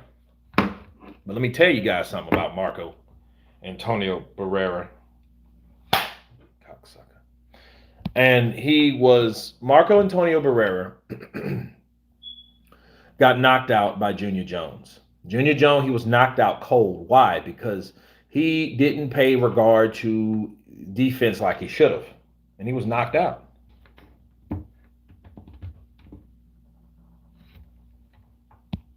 But he came in, he fought Junior Jones again, and he lost. So people thought he was through, right? Then you had Eric Morales from Tijuana whooping all the guys that, he whooped Junior Jones, knocked out Junior Jones. And he eventually fought Marco Antonio Barrera. And they fought that fight, which was going to be another easy win for Morales, but it wasn't. He gave him the fight of his life. And actually, they robbed Barrera. But Barrera went on to do great things in the sport, you know. Andy Ruiz should cash out versus Wilder. If he wins, then one more payday. If he doesn't win, it's one more payday. That shit ain't you got to win to get it. No. You get a fight purse. So if he fights Wilder for $2-3 million, which that's more than likely what he's going to get, plus the pay-per-view upside, because that's how PBC Fox does that. They ain't gonna guarantee him no 23 for 20. No, they're not gonna do that type of shit.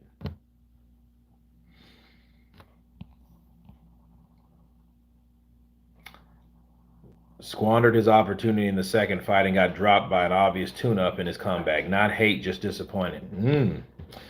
Yeah. AJ, Luis Ortiz win won't give credit to Andy. His best fighters are against Wilder. Dandela, let me tell you something. If Ortiz knocks out Andy Ruiz, look, Wilder will do exactly what he's been doing. I told y'all, and nobody wanted to fight Ortiz. I might give him another opportunity after I destroy and kill Fury. I don't want to fight Joshua. Joshua already making excuses. I'll fight Luis Ortiz again. Now, I bet you this. Luis Ortiz beating Andy Ruiz, that will warrant him a bigger fight. A huge fight. Because what's going to happen, that's going to, like, if Luis Ortiz knocks out Andy Ruiz and they stop it or whatever, what'll happen is Team Joshua will then want to fight Ortiz. Because at that point, they now have a fighter that has did something that Anthony Joshua couldn't do. So the best thing they could do is to fight the guy that did do that. I knew the Wilder impersonation was coming. You know it.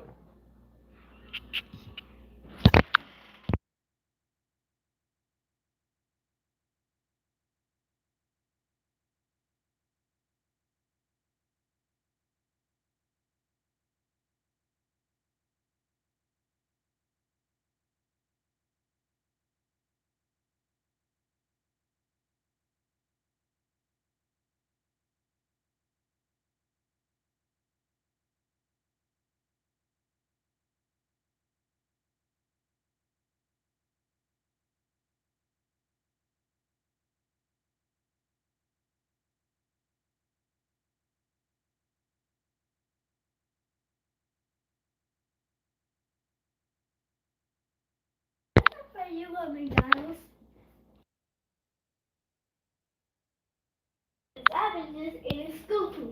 Ortiz ain't KOing Ruiz. Well, he got to fight him first. He has to fight him first. I wonder if Andy Ruiz's knee op will show the reason why he ain't never lost weight. No, it won't. It won't. You know what Andy's gonna do? He's gonna be like fucking Canelo, walk around with a damn brace on all the time. You ain't gonna know what he really did. Well, I like to know what he's doing or what he really did. Ortiz would have to run around like his countryman Rigo to win. Ortiz would have to run around. No, Ortiz don't run around. That's not Ortiz's style. You don't know who Luis Ortiz is if that's what you're assuming. Ortiz is one of the few Cubans who don't run. Exactly. He's too damn old to run. But see, Ortiz is a counterpuncher. That's what makes him so dangerous. People don't like to fuck with Ortiz because if a guy that's geared to counter you with each power move that you attempt is a dangerous person. So, in other words, if you are a conventional fighter and you're fighting Ortiz is watching exactly when you're going to throw that right so he can slip and throw his own left or follow with a right or left uppercut. You know what I mean? He has a heavy right hook a powerful left uppercut. I think the right hook is probably more heavier than the left. I think the left uppercut is very dangerous. You know what I mean? So you have to be careful fighting, you know, a counterpuncher, because exactly what people think they're going to do to a person until they get in there and find out this motherfucker's. If you see someone aiming for something or waiting for something, you have to be careful. Ortiz just has to catch Ruiz on the counter. That's it. He catches Ruiz trying to come in and shit, he can take him out. Longer reach, better boxing ability. He's just not the faster fighter. But timing beats speed. He's gonna have to catch Ruiz, and Ruiz comes in with all that shit. He has to get him before he does that, because that means if Ruiz is doing that and throwing those type of combinations, he's closer to Ortiz, and Ortiz won't be able to get off. But that doesn't stop Ortiz from fighting.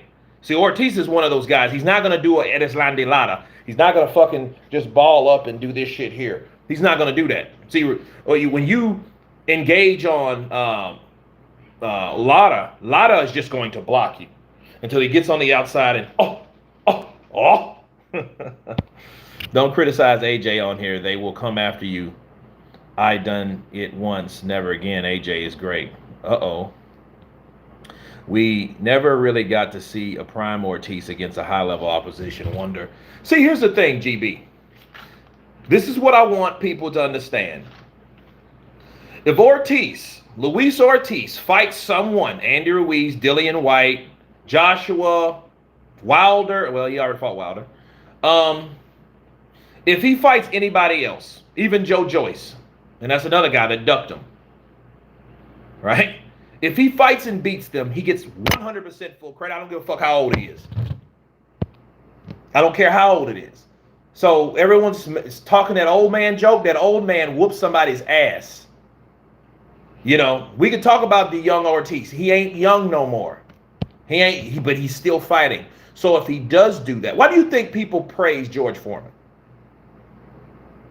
People praise George Foreman because George Foreman did something to a prime fighter, which is Michael Moore, at an older age.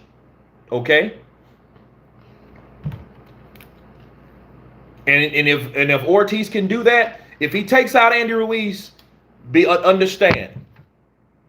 That's the one thing Wilder, and the one person Wilder has fought, that he could always say, nobody else beat if nobody else fights him. See, the sad thing about Ortiz is they had him on ice. But he sits more in the pocket compared to his contemporaries rather than relying solely on outside pot shot. That's true. He will. But you got to be careful. Ortiz will hit you with an uppercut you don't see. A fucking shark punch. Bah.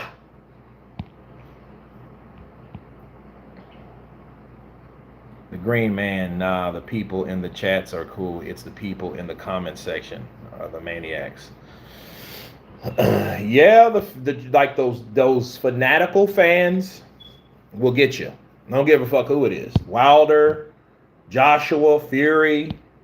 Wilder probably has the most aggressive. It reminds me of the pack tards and the Flomos. Remember them?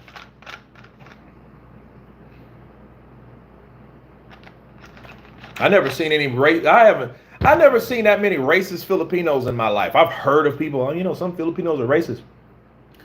Until 2010 to 2015, when this whole shit was created, a pack tard, they would say some of the most foulest shit ever known to man. And I'm like, dude, and you could tell they're like, enter the Philippines, fuck you, nigger. Whoa, what'd you say? Yeah. Dropping N-bombs and where I'm like, yo, this shit's crazy. You know what I mean? Wilder and Pacquiao are my favorite. I heard that. Born in the Philippines. Kamusta. Joe Strummer, tacos everyone, Andy Ruiz. Viva la raza, way! Viva la raza, way! The Taliban want Fury, AJ, and Cabal. Damn. White versus Mauricio Suleiman next. Only fight that needs to happen. White versus Suleiman. Yeah, Mauricio, he's definitely a heavyweight, ain't he? I saw Ortiz as an amateur. He looked great, but he was skinny as fuck.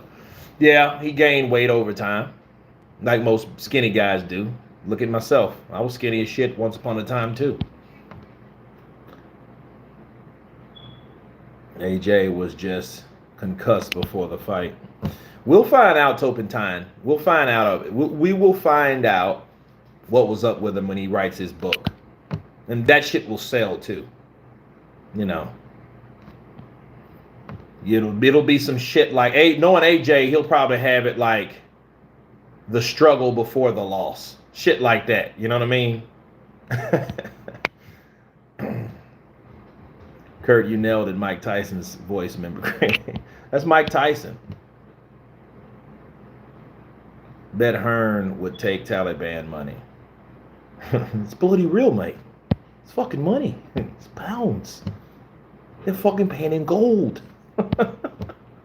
AJ passed his pre-fight medical exam. He did. There you go.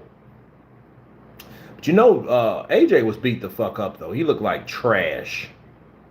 He looked like Tyson Fury not too long ago, before the bout was all of a sudden rescheduled due to a COVID outbreak.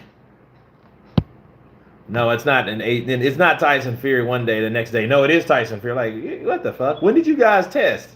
Did you guys test one day and then you tested the next day? Like, who does that shit? What was up with him? What was up with him? Was he got banned? I don't know. He got beat the fuck up. That's what happened.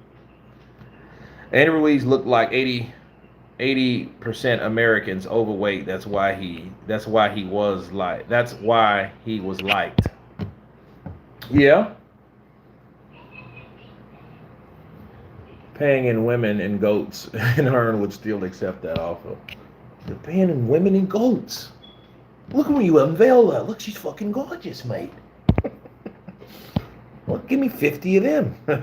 Give me 100 goats. AJ, listen. You can bring them back. You'll be like R. Kelly. Whoa. No.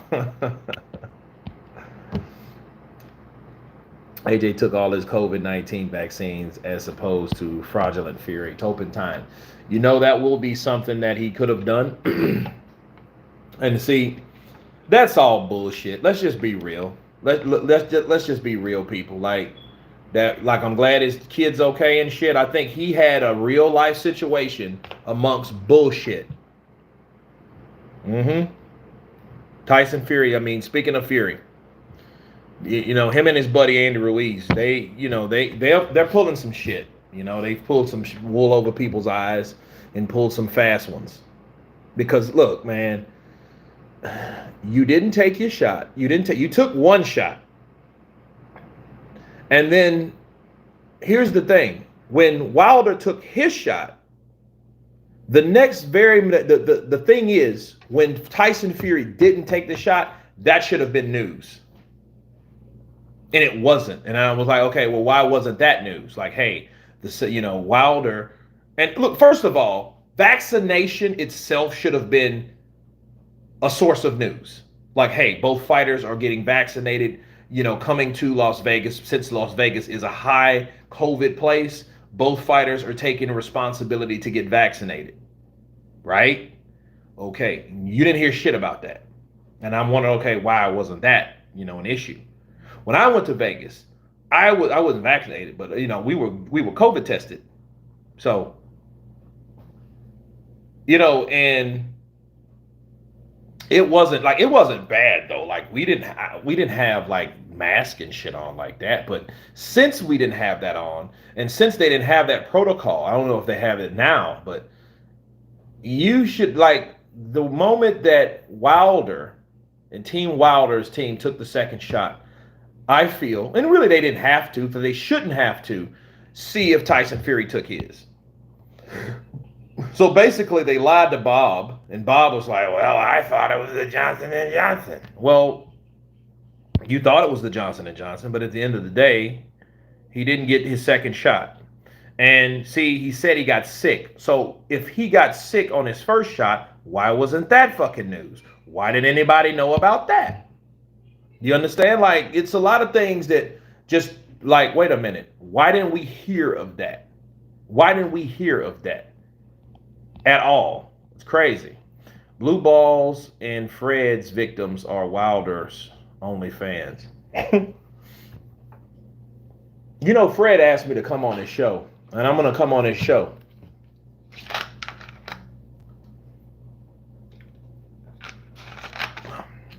Because it's brought to my attention that a lot of people, they'll jump on here or they'll go to the videos. Because somebody sent me something like, I don't remember who it is, but it was a guy that went on Fred like, hey, have you heard of Counterpunch Boxing News? The dude's a real coon and shit like that. And I heard, because somebody sent it to me, like that little segment. Fred didn't say anything as opposed to like, well, yeah, I know he's a, no, he didn't say anything like that. But the way the guy was explaining, like, hey, you know, Michael J, I don't think I don't think that he's racist. I don't think so. I know a lot of the motherfuckers are. You know what I mean? Like, and a lot of them based, like Fred, for example. I don't know. See, and like Andre Ward. See, there's difference between saying pro-black stuff versus racist shit. Fred was saying some pro-black stuff, but people that was on the forum of Fred was saying racist shit. So, if, in other words, it's just as bad though tolerating that type of stuff versus, and that's on your platform. Like when people come on here and say shit like, hey, yeah, this, that, and white is right and all this bull. No, you can get off of here with that. Matter of fact, I'm going to kick you out because I don't want that type of crowd here. Versus over there, it's tolerated. Right? So he's not blasting the people that didn't. Not saying he did, but he's not blasting the people that did. Oh, he's from Fred Barbershop Conversations. But we were all on a panel and we were interviewing Bill Haney when Bill Haney was trying to get fucking Rolly to fight him. Okay? But the issue was JoJo was the mandatory. So if they didn't get the JoJo fight, they were coming after Rolly. So Rolly, Ness invited me on. So it was me, Ness, Fred from Barbershop Conversations, and two more other, the other guy from Boxing Voice, and it was somebody else. You know, so, but no, I haven't heard Blue Balls. I haven't heard Blue Blood say anything racist. No, he's strict. If he did, he used to. But I haven't heard anything the last couple years that conveyed him being a racist. No. So, no, I can't say that. Now, 78 is a different story. You know what I mean? You know, but I don't look and I don't listen to 78 as much as somebody sends me something and, you know, and then I'll listen to it and I may counterpunch it if it's worth counterpunching. But, you know, Topentine says, Blue Balls. I like that guy, the way he vibrates his head like a tropical lizard. He is so racist, he sees AJ as a slave, but not Wilder. Now, I never heard him say that. Now, Ego, 78, Champ Side, and Aki, they're all the ones that instigate the drama. Yeah, they are. You know, I don't know too much about Champ Side, because I don't watch his stuff like that. But I know he has a channel. But Ego and Aki, yeah. Those, Ego and Aki are direct enemies of mine. They are the ones that attempted the shutdown of this channel. Thousands of subscribers, thousands of videos. They wanted this shit off. And they tried with every bit of their loin. Aki tried like no other. So, you know, Ego tried once. But I mean, at least for the most part, you can say at least he tried once. Aki actually tried to shut me down multiple times. So there you go. Tried and failed, exactly. One for all plus Bully McGuire. They tried, but I mean, if three, if three copyright strikes, I think they've changed that over the like in the last 6 months, because if you're striking someone just because either they're using your content, the ideal thing is to do not a strike. That's excessive. That's something intentional, because you're trying to strike that channel out because you don't want that channel to be around. And what YouTube does, YouTube hears if it's valid, they send you an email, and the email's fucked up. You never want to see an email like that because it's like in brackets. You know what I mean? It's all in caps and shit. And it's and they'll let you go. No, he's not Asian. He's Arab. He's Arabic. So, but no, they'll tell you like, hey, it's been struck. But see, I got 3 all at one time. 3 is enough you need. Then the next day I got 4.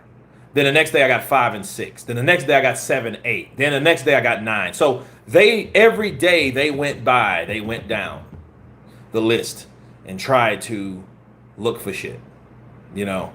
And I was like, wow, this is crazy. All races should learn from Ingo Johansson and Floyd Patterson, how good friends they became after. JTL, they had a rivalry, but it was more, their relationship was like Arturo Gatti and Mickey Ward. You should have gave Ego that block him. Yeah, you know what I did though, because he subscribed to the channel around that same time, and I was like, what's up with this cat? And then I finally, and I found out. Aki has no substance. No, he's like what AJ said about Jarrell Miller.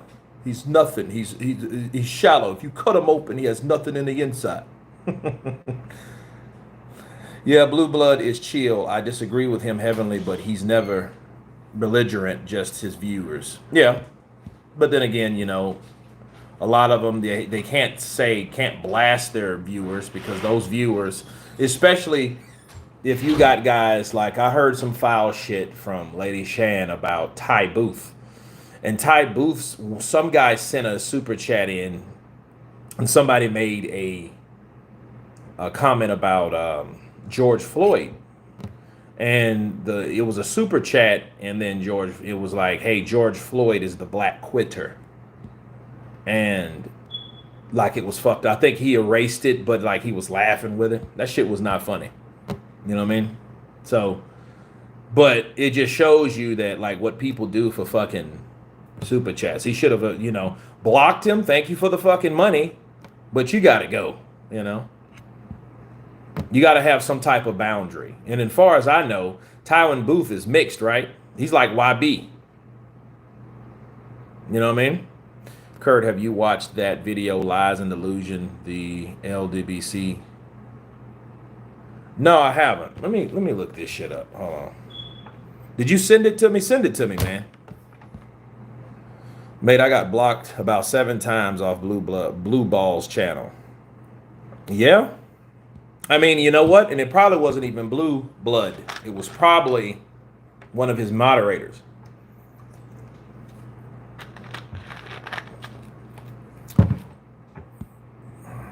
What's up, chat? Salute to everybody. Salute. Rider of the Storm. Yeah. Dandela, super chat to you, Kurt.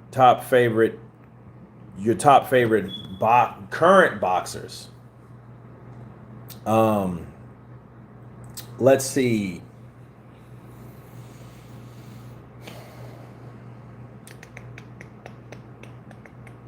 I like Teofimo Lopez. That's a good one. Inui's very good. Inui is very, very good. Josh Taylor is very, very good. Terrence Crawford. See, Terrence Crawford, he can fight, box, move, switch hit, Great on defense, you know. Appreciate the super chat, Dondella. Do diminish Loman Usyk what black fighter is doing what they do. Dudes diminish Loman Usyk. Who the hell is Loman Usyk?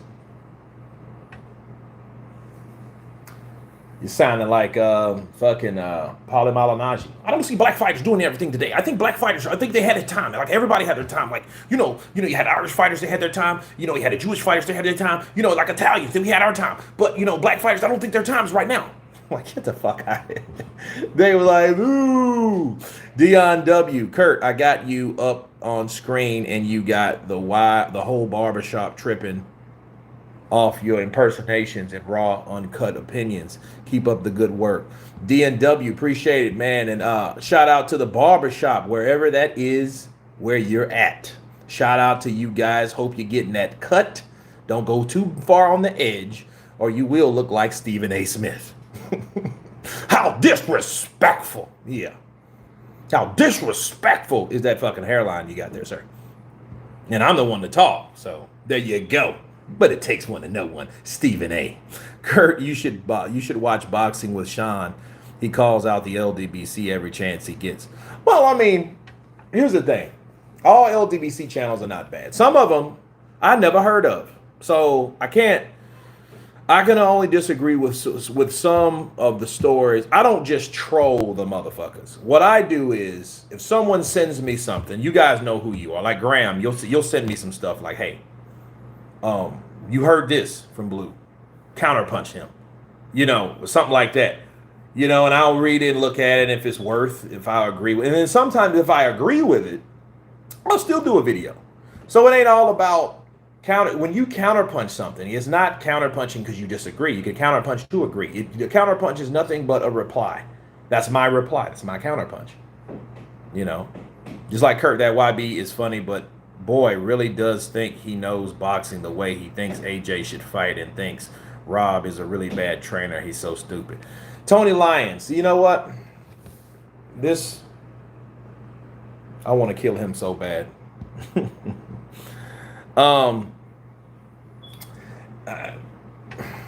I don't know. His voice trips me out though, man. I ain't never heard nobody that sound like that. Come to cuck boxing. Come to cuck boxing. Like, what the fuck is he saying? He's got cuck. Kurt got come to cuck. Don, he's got come to cuck boxing. Hit that bell. Francisco Enrique, peace everybody. New subscriber got a bounce. And Francisco Enrique, counterpunch to you, bro. Welcome to the club. Nikki Blue Eyes, Austin, Kurt, what time is the weigh-in at 4, Manny? I think it's here in a little bit, actually. Let me see, what time is it? I'm thinking it might be like 5. Good evening, by the way. Good evening to you, Nikki Blue Eyes, Austin. They hate Inui too for no reason. He's one of the most humble guys in the sport. I don't know, man. A lot of people just hate people for no reason.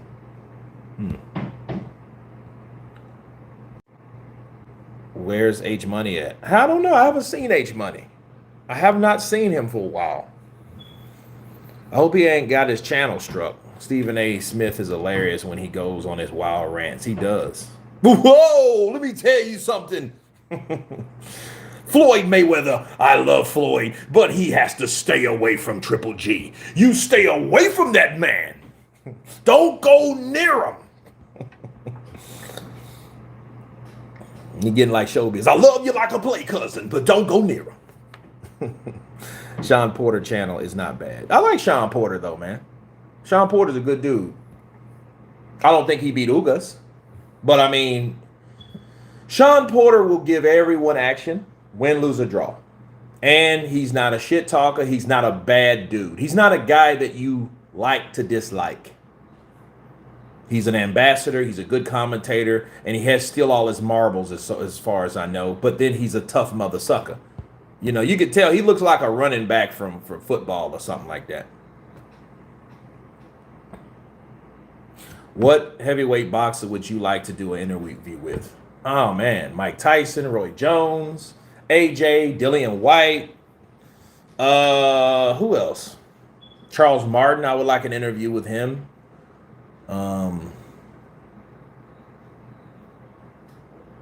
Joe Joyce would be a good one.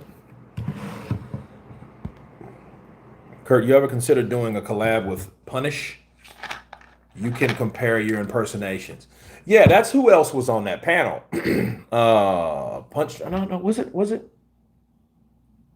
No, I'll listen to Punch Drunk Boxing. Yeah, I do a collaboration with him. Yeah, I remember Ness and it was Ness. It was Ness. It was Showbiz the Adult. It was Punch Drunk Boxing. It was a couple other guys. You know, Paul Evans. Karma, whoa, Kurt. Showtime beat the brakes off of Ugas. I watched that fight last night. I don't know about that. Now, if you look at the amount of aggression that he put on Ugas, Ugas slipped and ducked a lot of those punches, and then he countered most. It was a tough fight, but I think Ugas won due to the knockdown that was not called. That was still a knockdown. If you want to call Tyson Fury knocking out Wilder the first time a knockdown, you got to call that a knockdown. Ness, Punch Drunk, Showbiz, probably Maestro, and D-Style. That's probably what it was. Kurt, I was listening to a video you done that I missed. You gave your prediction of AJ versus Usyk. You think Usyk will win? Yeah. If he gets past a certain amount of rounds, he can win because he definitely has the ability. But the whole thing is, can he deal with the size and the power? Because he's going to have to do that. He's going to have to deal with those uppercuts, left hooks, right hand.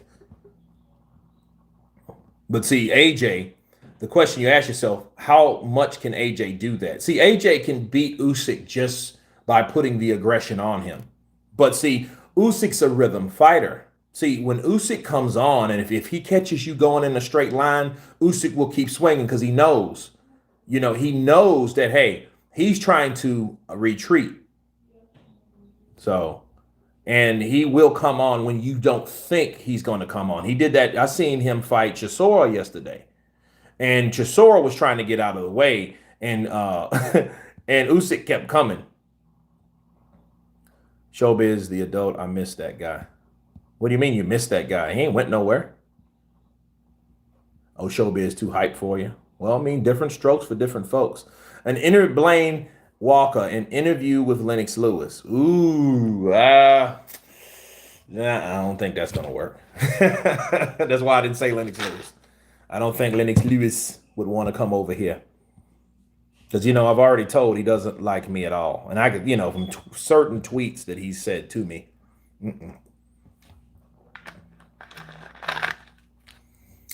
What's your thoughts on the claims online about Roy failing a drug test in 2000? With high levels of TH 5 times higher than normal, especially how he lost all that muscle in 4 to 6 months post heavyweight win. He got busted with fucking PEDs. Nobody talks about that. But see, understand, respecter of people is expected with anybody. And is it fair? No, it's not fair. But like greats, bro. Roy Jones, Shane Mosley, and that's after he beat De La Hoya the second time, popped, had to testify. Fernando Vargas, all these guys tested positive. But see, understand something. Steroids or performance-enhancing drugs at the time wasn't that big of a thing. You know what I mean? Because I think people looked at it pragmatically, like, look, could have helped him. Yeah, it could have helped him. But then again, that doesn't guarantee you being a winner, or it doesn't guarantee a W just because you taking fucking performance enhancing drugs. And I think most of that shit's mental because you're taking performance enhanced supplements. You're taking these supplements that have been banned because they're supposed to give you an edge for whatever reason, if it's a banned substance or a performance enhancing drug. So if it's all this and all that, at the end of the day, I think that That's alone is going to give you a mental edge. Like, look, you're gonna, I've been taking this shit. This shit should make me perform a certain way, but that doesn't mean it's going to. You know.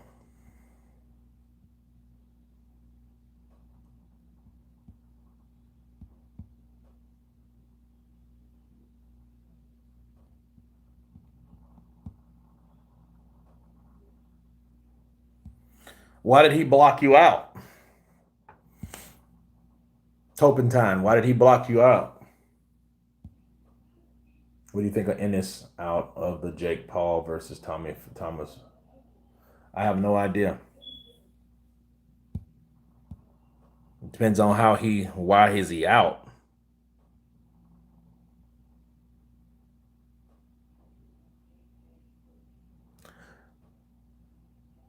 Showbiz the adult versus punch drunk boxing.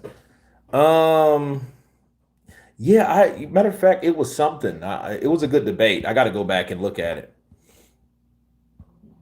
I see your point with the ability, but AJ is too strong. Look, Tony Lyons, let me tell you something. AJ, all right, just scratch. Let's stop talking about AJ for a minute. Derek Chisora was supposed to knock out Usyk. If Usyk was that fucking small, meaning he's that fragile or not durable enough for the division, if that was the case, we wouldn't even be having this conversation. Derek Chisora would be fighting Anthony Joshua right now. So everybody thought that. Like, everybody thought that Teofimo was just going to knock out Lomachenko because he was just so big. His punch was so powerful. He was this, he was that. That shit didn't happen. They fought fucking 12 rounds. You know?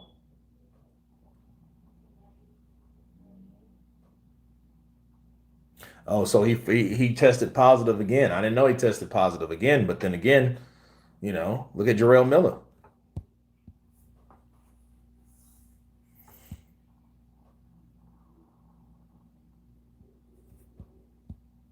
Yo, Kurt, who should Philip Hergovic fight?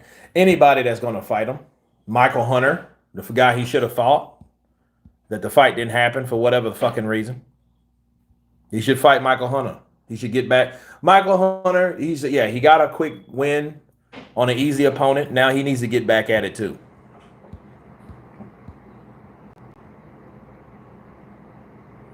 Part of the reason nobody talks about Roy's PED use is because his opponent tested positive. Yeah, that is right. I do remember that. Who the hell was that he fought and they both ended up testing positive? I forget who that was. But I remember that. Now, both of them got popped. So who gives a shit? They were both fighting. It was a fight anyway. Punched is the Hispanic Al Sharpton. Wow. Al Sharpton.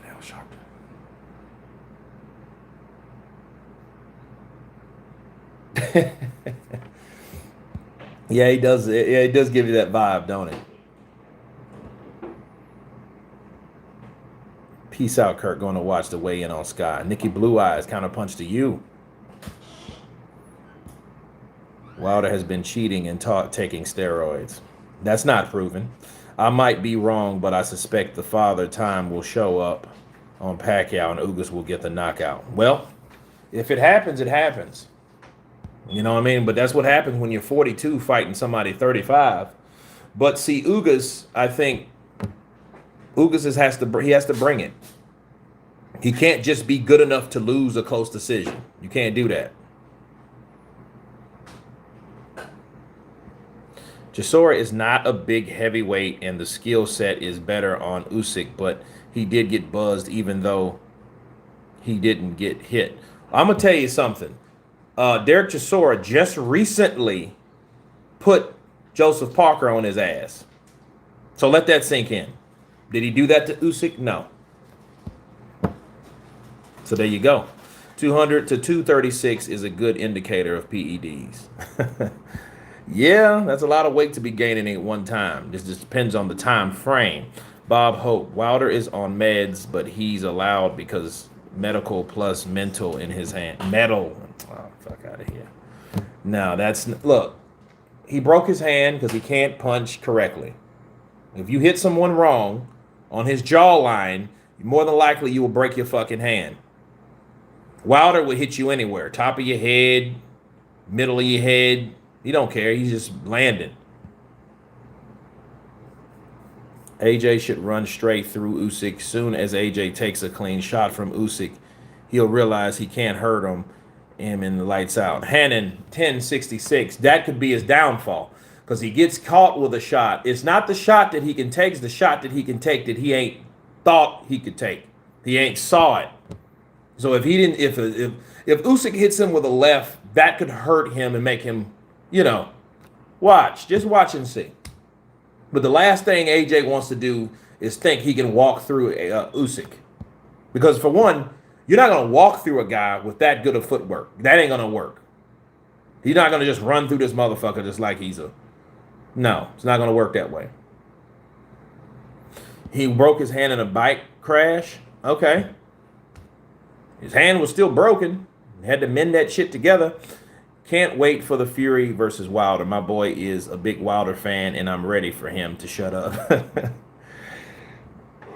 That's if. We don't know. Rate Usyk's chin. Pretty durable from what I could see.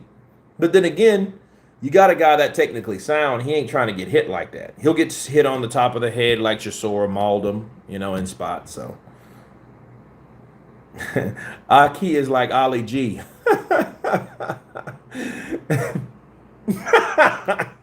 I know, right? Yeah.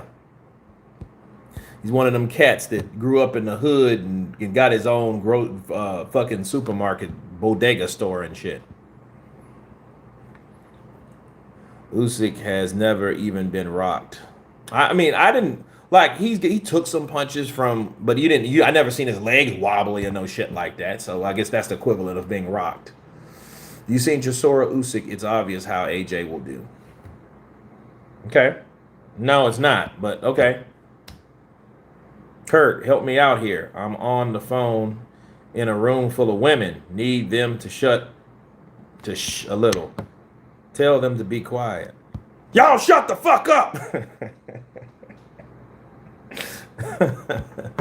It was Paul Evans. Yeah,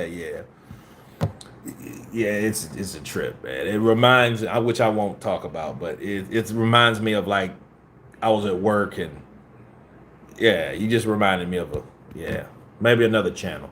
El Charro Negro. What you think of the boxing Olympics? Man, you know something? I was watching the Olympics, right? And for the life of me, I could not find boxing. I was in quarantine. That's probably something that I needed to watch. I think it came on at 1, 2 in the morning, but here's the problem. The problem was I would either fall asleep. I was tired most of the time. It was a trip.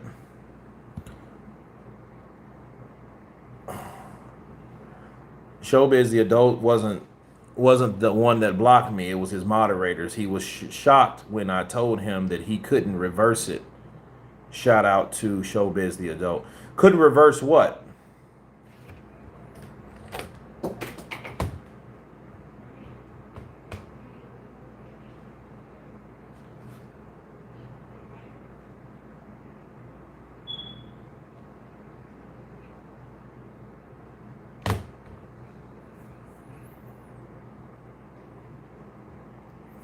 Who got Kylie pregnant? Oh, Kylie Jenner pregnant again. Okay. You done yet? He couldn't reverse the block. Reverse what block? Oh, he couldn't reverse it. Okay. All right. Basically had to beg the ref to stop the fight. Well, I turned right, Kurt. You took too long. You done yet?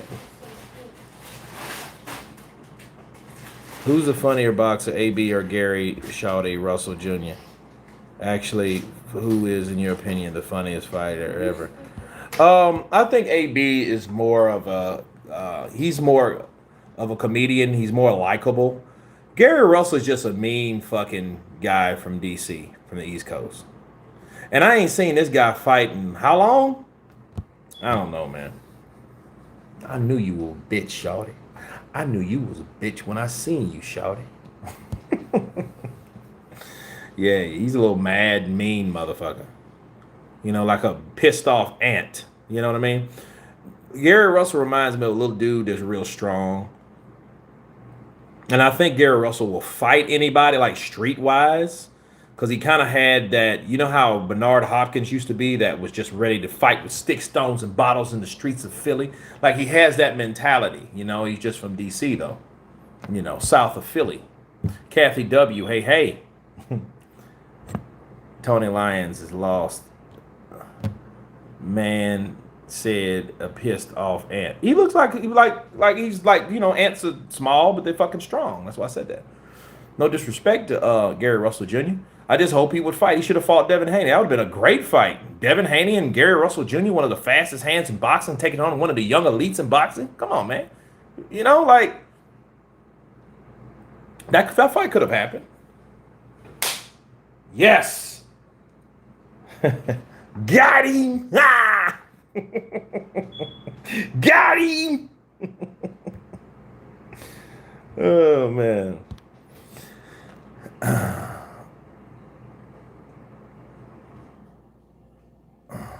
JR, Kurt, you the man, dude. Keep it up. Appreciate you. Appreciate you.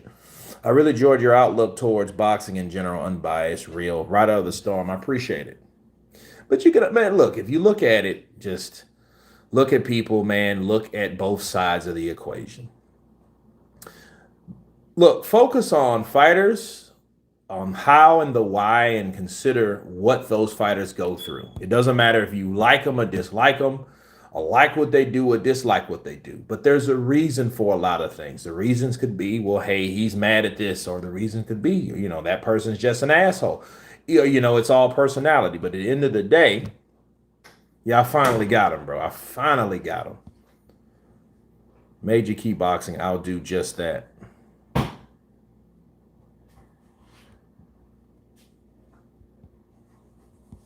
Get off of me.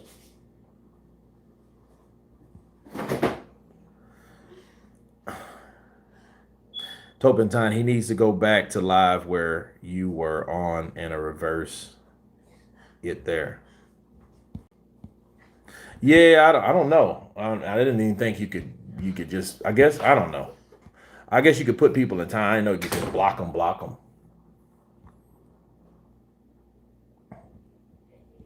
Major Key Boxing in the house. Counterpunch to you. Man, you know, you were on live, I think a few days ago, and I tried to super chat you, and I didn't see a little dollar sign, so I didn't. So, you know what I mean? I was like, they ain't got a dollar sign. So if you haven't activated it, go ahead and activate it. Those kids sound like they're having a nice little dust up.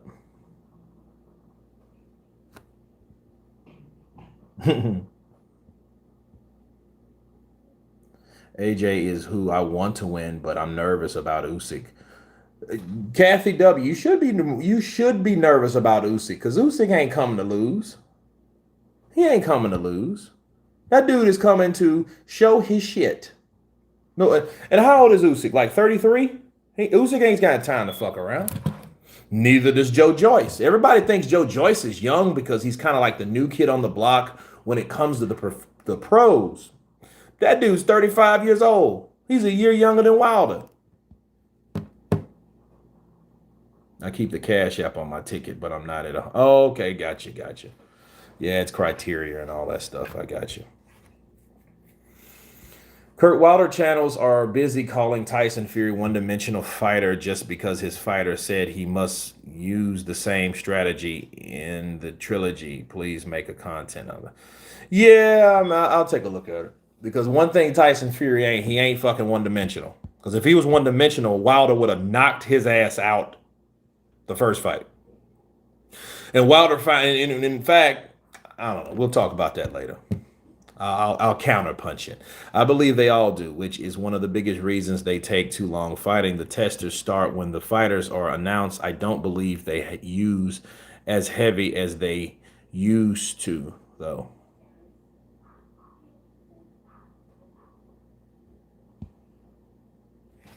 Usyk is coming to fight AJ and is ready to fight the best he's ever fought.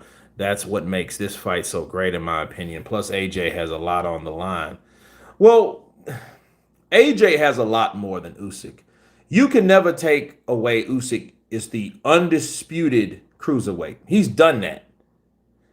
Joshua, if he gets beat, he loses everything currently to the guy that was. Yeah, it's a high stakes fight. But with Anthony Joshua, it's always going to be a damn high stakes fight because he has damn near all the belts. He has damn near all the belts and he has more to lose than anybody. Than Wilder, because Wilder lost, but he just lost one belt. He ain't like he's carrying fucking multiple belts around. It's like playing Sonic the Hedgehog. You guys remember Sonic the Hedgehog? It's like, you know how if you get hit with something, all the rings fall out. That's how it is. Wilder, if he gets hit or he got hit, it's just one little ring, bing, and it just wrong. But if you get hit with multiple, all these little, you know. Yeah, I played too many video games as a kid, probably. But you guys get what I'm saying. It's that played old school Sonic the Hedgehog. Beyonce needs to stop the cap and do something better than before. He can still be a great fighter. Usyk will need the performance of his life. The scorecards aren't going to be lenient. Now that's true because he's fighting in London. But the good thing is Usyk is comfortable in London. So, you know, he's done a lot of good things in London. Like he said, he got his Olympic gold in London. He knocked out Tony Bellew in London. Now he's fighting again in London. He likes London. You know. Wilder needs to stop the cap and do something better than before. He can just still be a great fighter. Well, if you waste the better part of your career fighting one guy, you've already lost. Let's just be real. That motherfucker's wasted 18, followed 19, then 20, now 20. You've wasted 3 fucking years on Tyson Fury. And for what? Just for Tyson Fury to come steal what you've had, your only accomplishment since you became a champion is your championship strap, the WBC. You know. Tony fell like a pole. Tony wasn't like just ready in Usyk. Look, Tony, I'm gonna tell you, Usyk got in there and let Tony do his best stuff, and he did a good job. He was countering with that right, you know what I mean, and he was baiting him in. He was, he was hyping up the crowd. But then from 6 and 7, he was starting to get caught, and he was running out of gas. That's what was happening. Because Usyk wasn't engaging on him like he was engaging on Usyk. And Usyk waited his ass out, baited him out. That's why Usyk's so dangerous. Usyk won't get tired. You ever seen Usyk tired? No. His strength is his stamina, his speed, okay? His drive is his strongest point, along with his skill, because he's okay, this guy's getting a little tired. He ain't moving like he did in rounds 1, 2, and 3. Now this is rounds 4 and 5, 6. Okay, 6, I'm gonna bring it up. I'm gonna turn it up on him. And because I know he's getting slower, he's getting tired. He's starting to breathe out of the mouthpiece. He's starting to hold more. He's not punching as much as he used to. That Usyk knows all that shit. I'm telling you. It's not Wilder's fault. Fury screwed him around, but I hear what you're saying. No, Daryl, it's not. But he didn't have. Look, he shouldn't have failed for that shit. You chased a fucking cherry picker. You chased a guy you cherry picked that long and then got fucked up. You gotta be the dumbest motherfucker ever to do that and to realize what you've done. You claimed a guy that not even fighting no more, ain't got what it takes. That guy was like, okay, bet. I'm going to come back to the sport. I'm going to jump in line of all these guys that you should have fought just to steal the opportunity from them and draw with you. That's strike one. Then you're supposed to fight him in 19. He signed with ESPN off the strength of drawing with you, right? And I know Wilder was mad about that. Wilder was pissed off. You know what I mean? He was bitter about that. Like, how the fuck you gonna sign with ESPN and then get $115 million, or is it $115 million contract with ESPN? What did Wilder get? Wilder turned down a fucking $100 million deal with DAZN just to go back to Showtime. Got paid $10 million, and then they dropped him after he knocked out Dominic Brazil.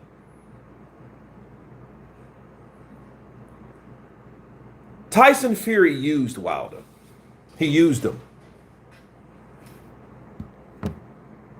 He used Wilder. Wilder made all the fucking bad decisions around someone that didn't need Wilder. He used Wilder, got his ESPN deal, right? Now he's getting paid $15 million for fights that not even selling there to give away half the tickets and shit. It was bad.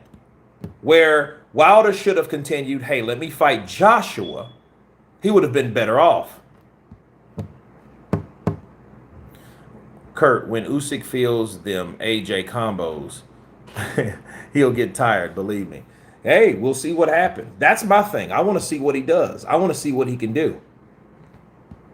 I hate Wilder. He came unstuck with Fury. He picked Fury over Joshua thinking it would be any easier. I hate Wilder. Hopes he gets it again even worse this time. You know, he cherry picked, but a lot of fighters have done that. I don't hate the man because he done that. I just know what he did. He fought Tyson Fury because he wasn't concerned with Tyson Fury and the ability of what Tyson Fury could do to him. He was thinking Tyson Fury is a jittery guy that likes to box, but he can't punch. So I'm a tough, strong, black man, and I'm going to be able to whoop this dude's ass like I did the first fight. See, if he thought he beat him the first fight, why would you want to fight him again? That's the thing you ask yourself. And then if you did that, you're wasting time. You're just stretching another fight, trying to chase Fury around where Fury's not worried about you. He took your contract for 50-50 and threw that shit in the garbage. Signed with ESPN, then counter-offered and then offered you $4 million to fight. But then wanted to offer Wilder. See, everybody wanted Wilder. ESPN wanted Wilder. DAZN wanted Wilder. DAZN trumped that deal with ESPN because the ESPN deal was bullshit. It was like $3 million a fight or something like that. But see, at the time, Wilder wasn't making that type of money. He just got $4 million for fighting Tyson Fury. Tyson Fury made $3 million. That was the guarantee. Right? So it was a lot of shit that happened over there. You know, with Wilder just made a bad business decision.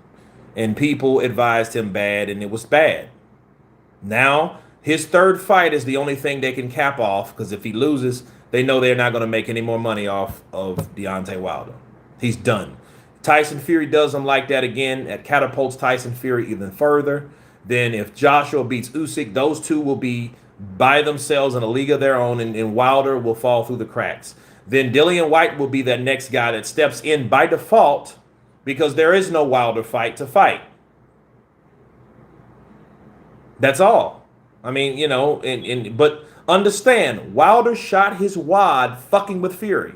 So when he could have been fighting Joshua or Ruiz or White, he's fucking following Tyson Fury. You fought Tyson Fury in 2018. Why would you even want to fuck with him again? Oh, by the way, that's when the Glove Gate wasn't supposed to have been created after that fight. Nobody even saw that in the glove. Fuck out of here. Y'all, you guys would have saw that. Who's your best prospect in heavyweight? Anderson. Jared Anderson. Absolutely. Kurt, in the Usyk versus Chisora fight, did you hear a few commenters say that they could tell Usyk didn't like the body shots? Bellew said it to AJ, lands them hard, stabbing jabs to the gut, slow him down. Well, I mean, I could see I could see him doing that. AJ's good at that. You know, AJ will come out just like this, hands up, because he wants to see what Usyk's going to do. That's it. But Wilder, I just find it sad you chased one fucking dude when his career was just now taking off. Because his career was just now taking off in 18. So you fight Ortiz, then you fight Fury, you draw with Fury, And then, oh, I want to fight Fury again. But you claim by the hairs of your chinny chin chin that you knocked him out. So why not go for the undisputed fight that you claim you wanted so bad? That type of shit.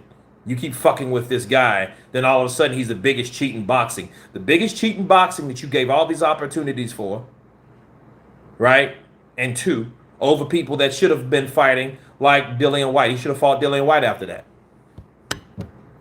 See, even if the mandatory was Dominic Breazeale, the WBC are a bunch of pussies. I'm going to tell you that. Deontay Wilder could have fought whoever he wanted. He could have fought Dillian White. He could have fought him. But see, it's a problem also, though, with fighting White because of Eddie. See, he hates Eddie. So he took the shit personal. I can't stand Eddie Hearn. I can't stand him. It ain't Shirley, Finkel, it's Shelly. No one likes body shots. They really hurt. Hell yeah, they hurt. You get hit to the body? That shit ain't fun. Damn them slave wages. Yeah. I'm a bit on myself.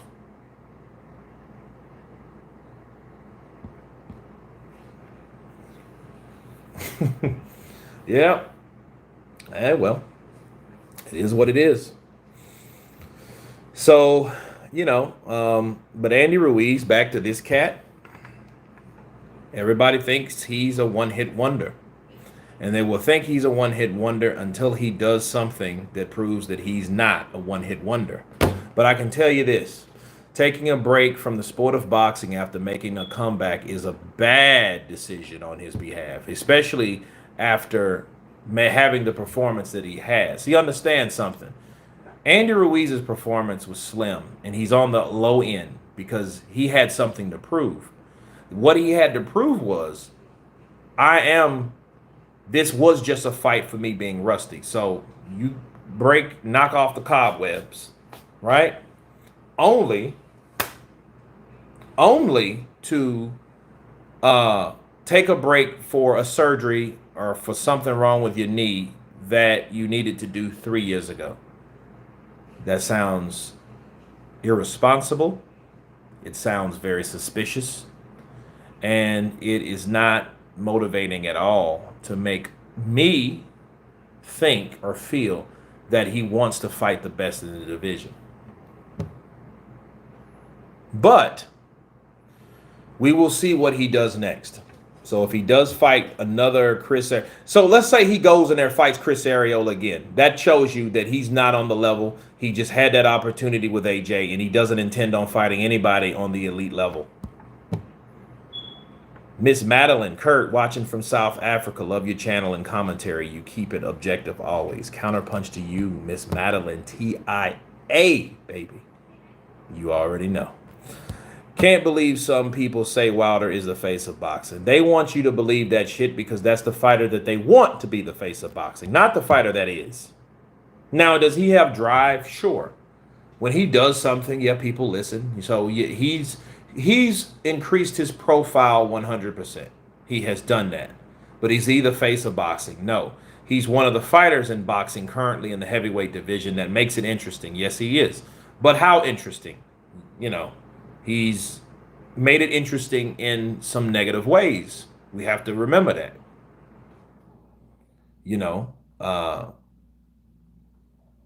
Like he has his own fan base, but the fans that he has aren't the old media or the majority. It's the minority. So, so a lot of people see what Wilder does and then kind of just fell out of love with what he's done, especially the excuses and stuff. So it's up to him to redeem himself. So we'll see what he does from his next fight. Wilder used to be a good dude. Yeah. You get around people that have you thinking certain things. That's how it'll be.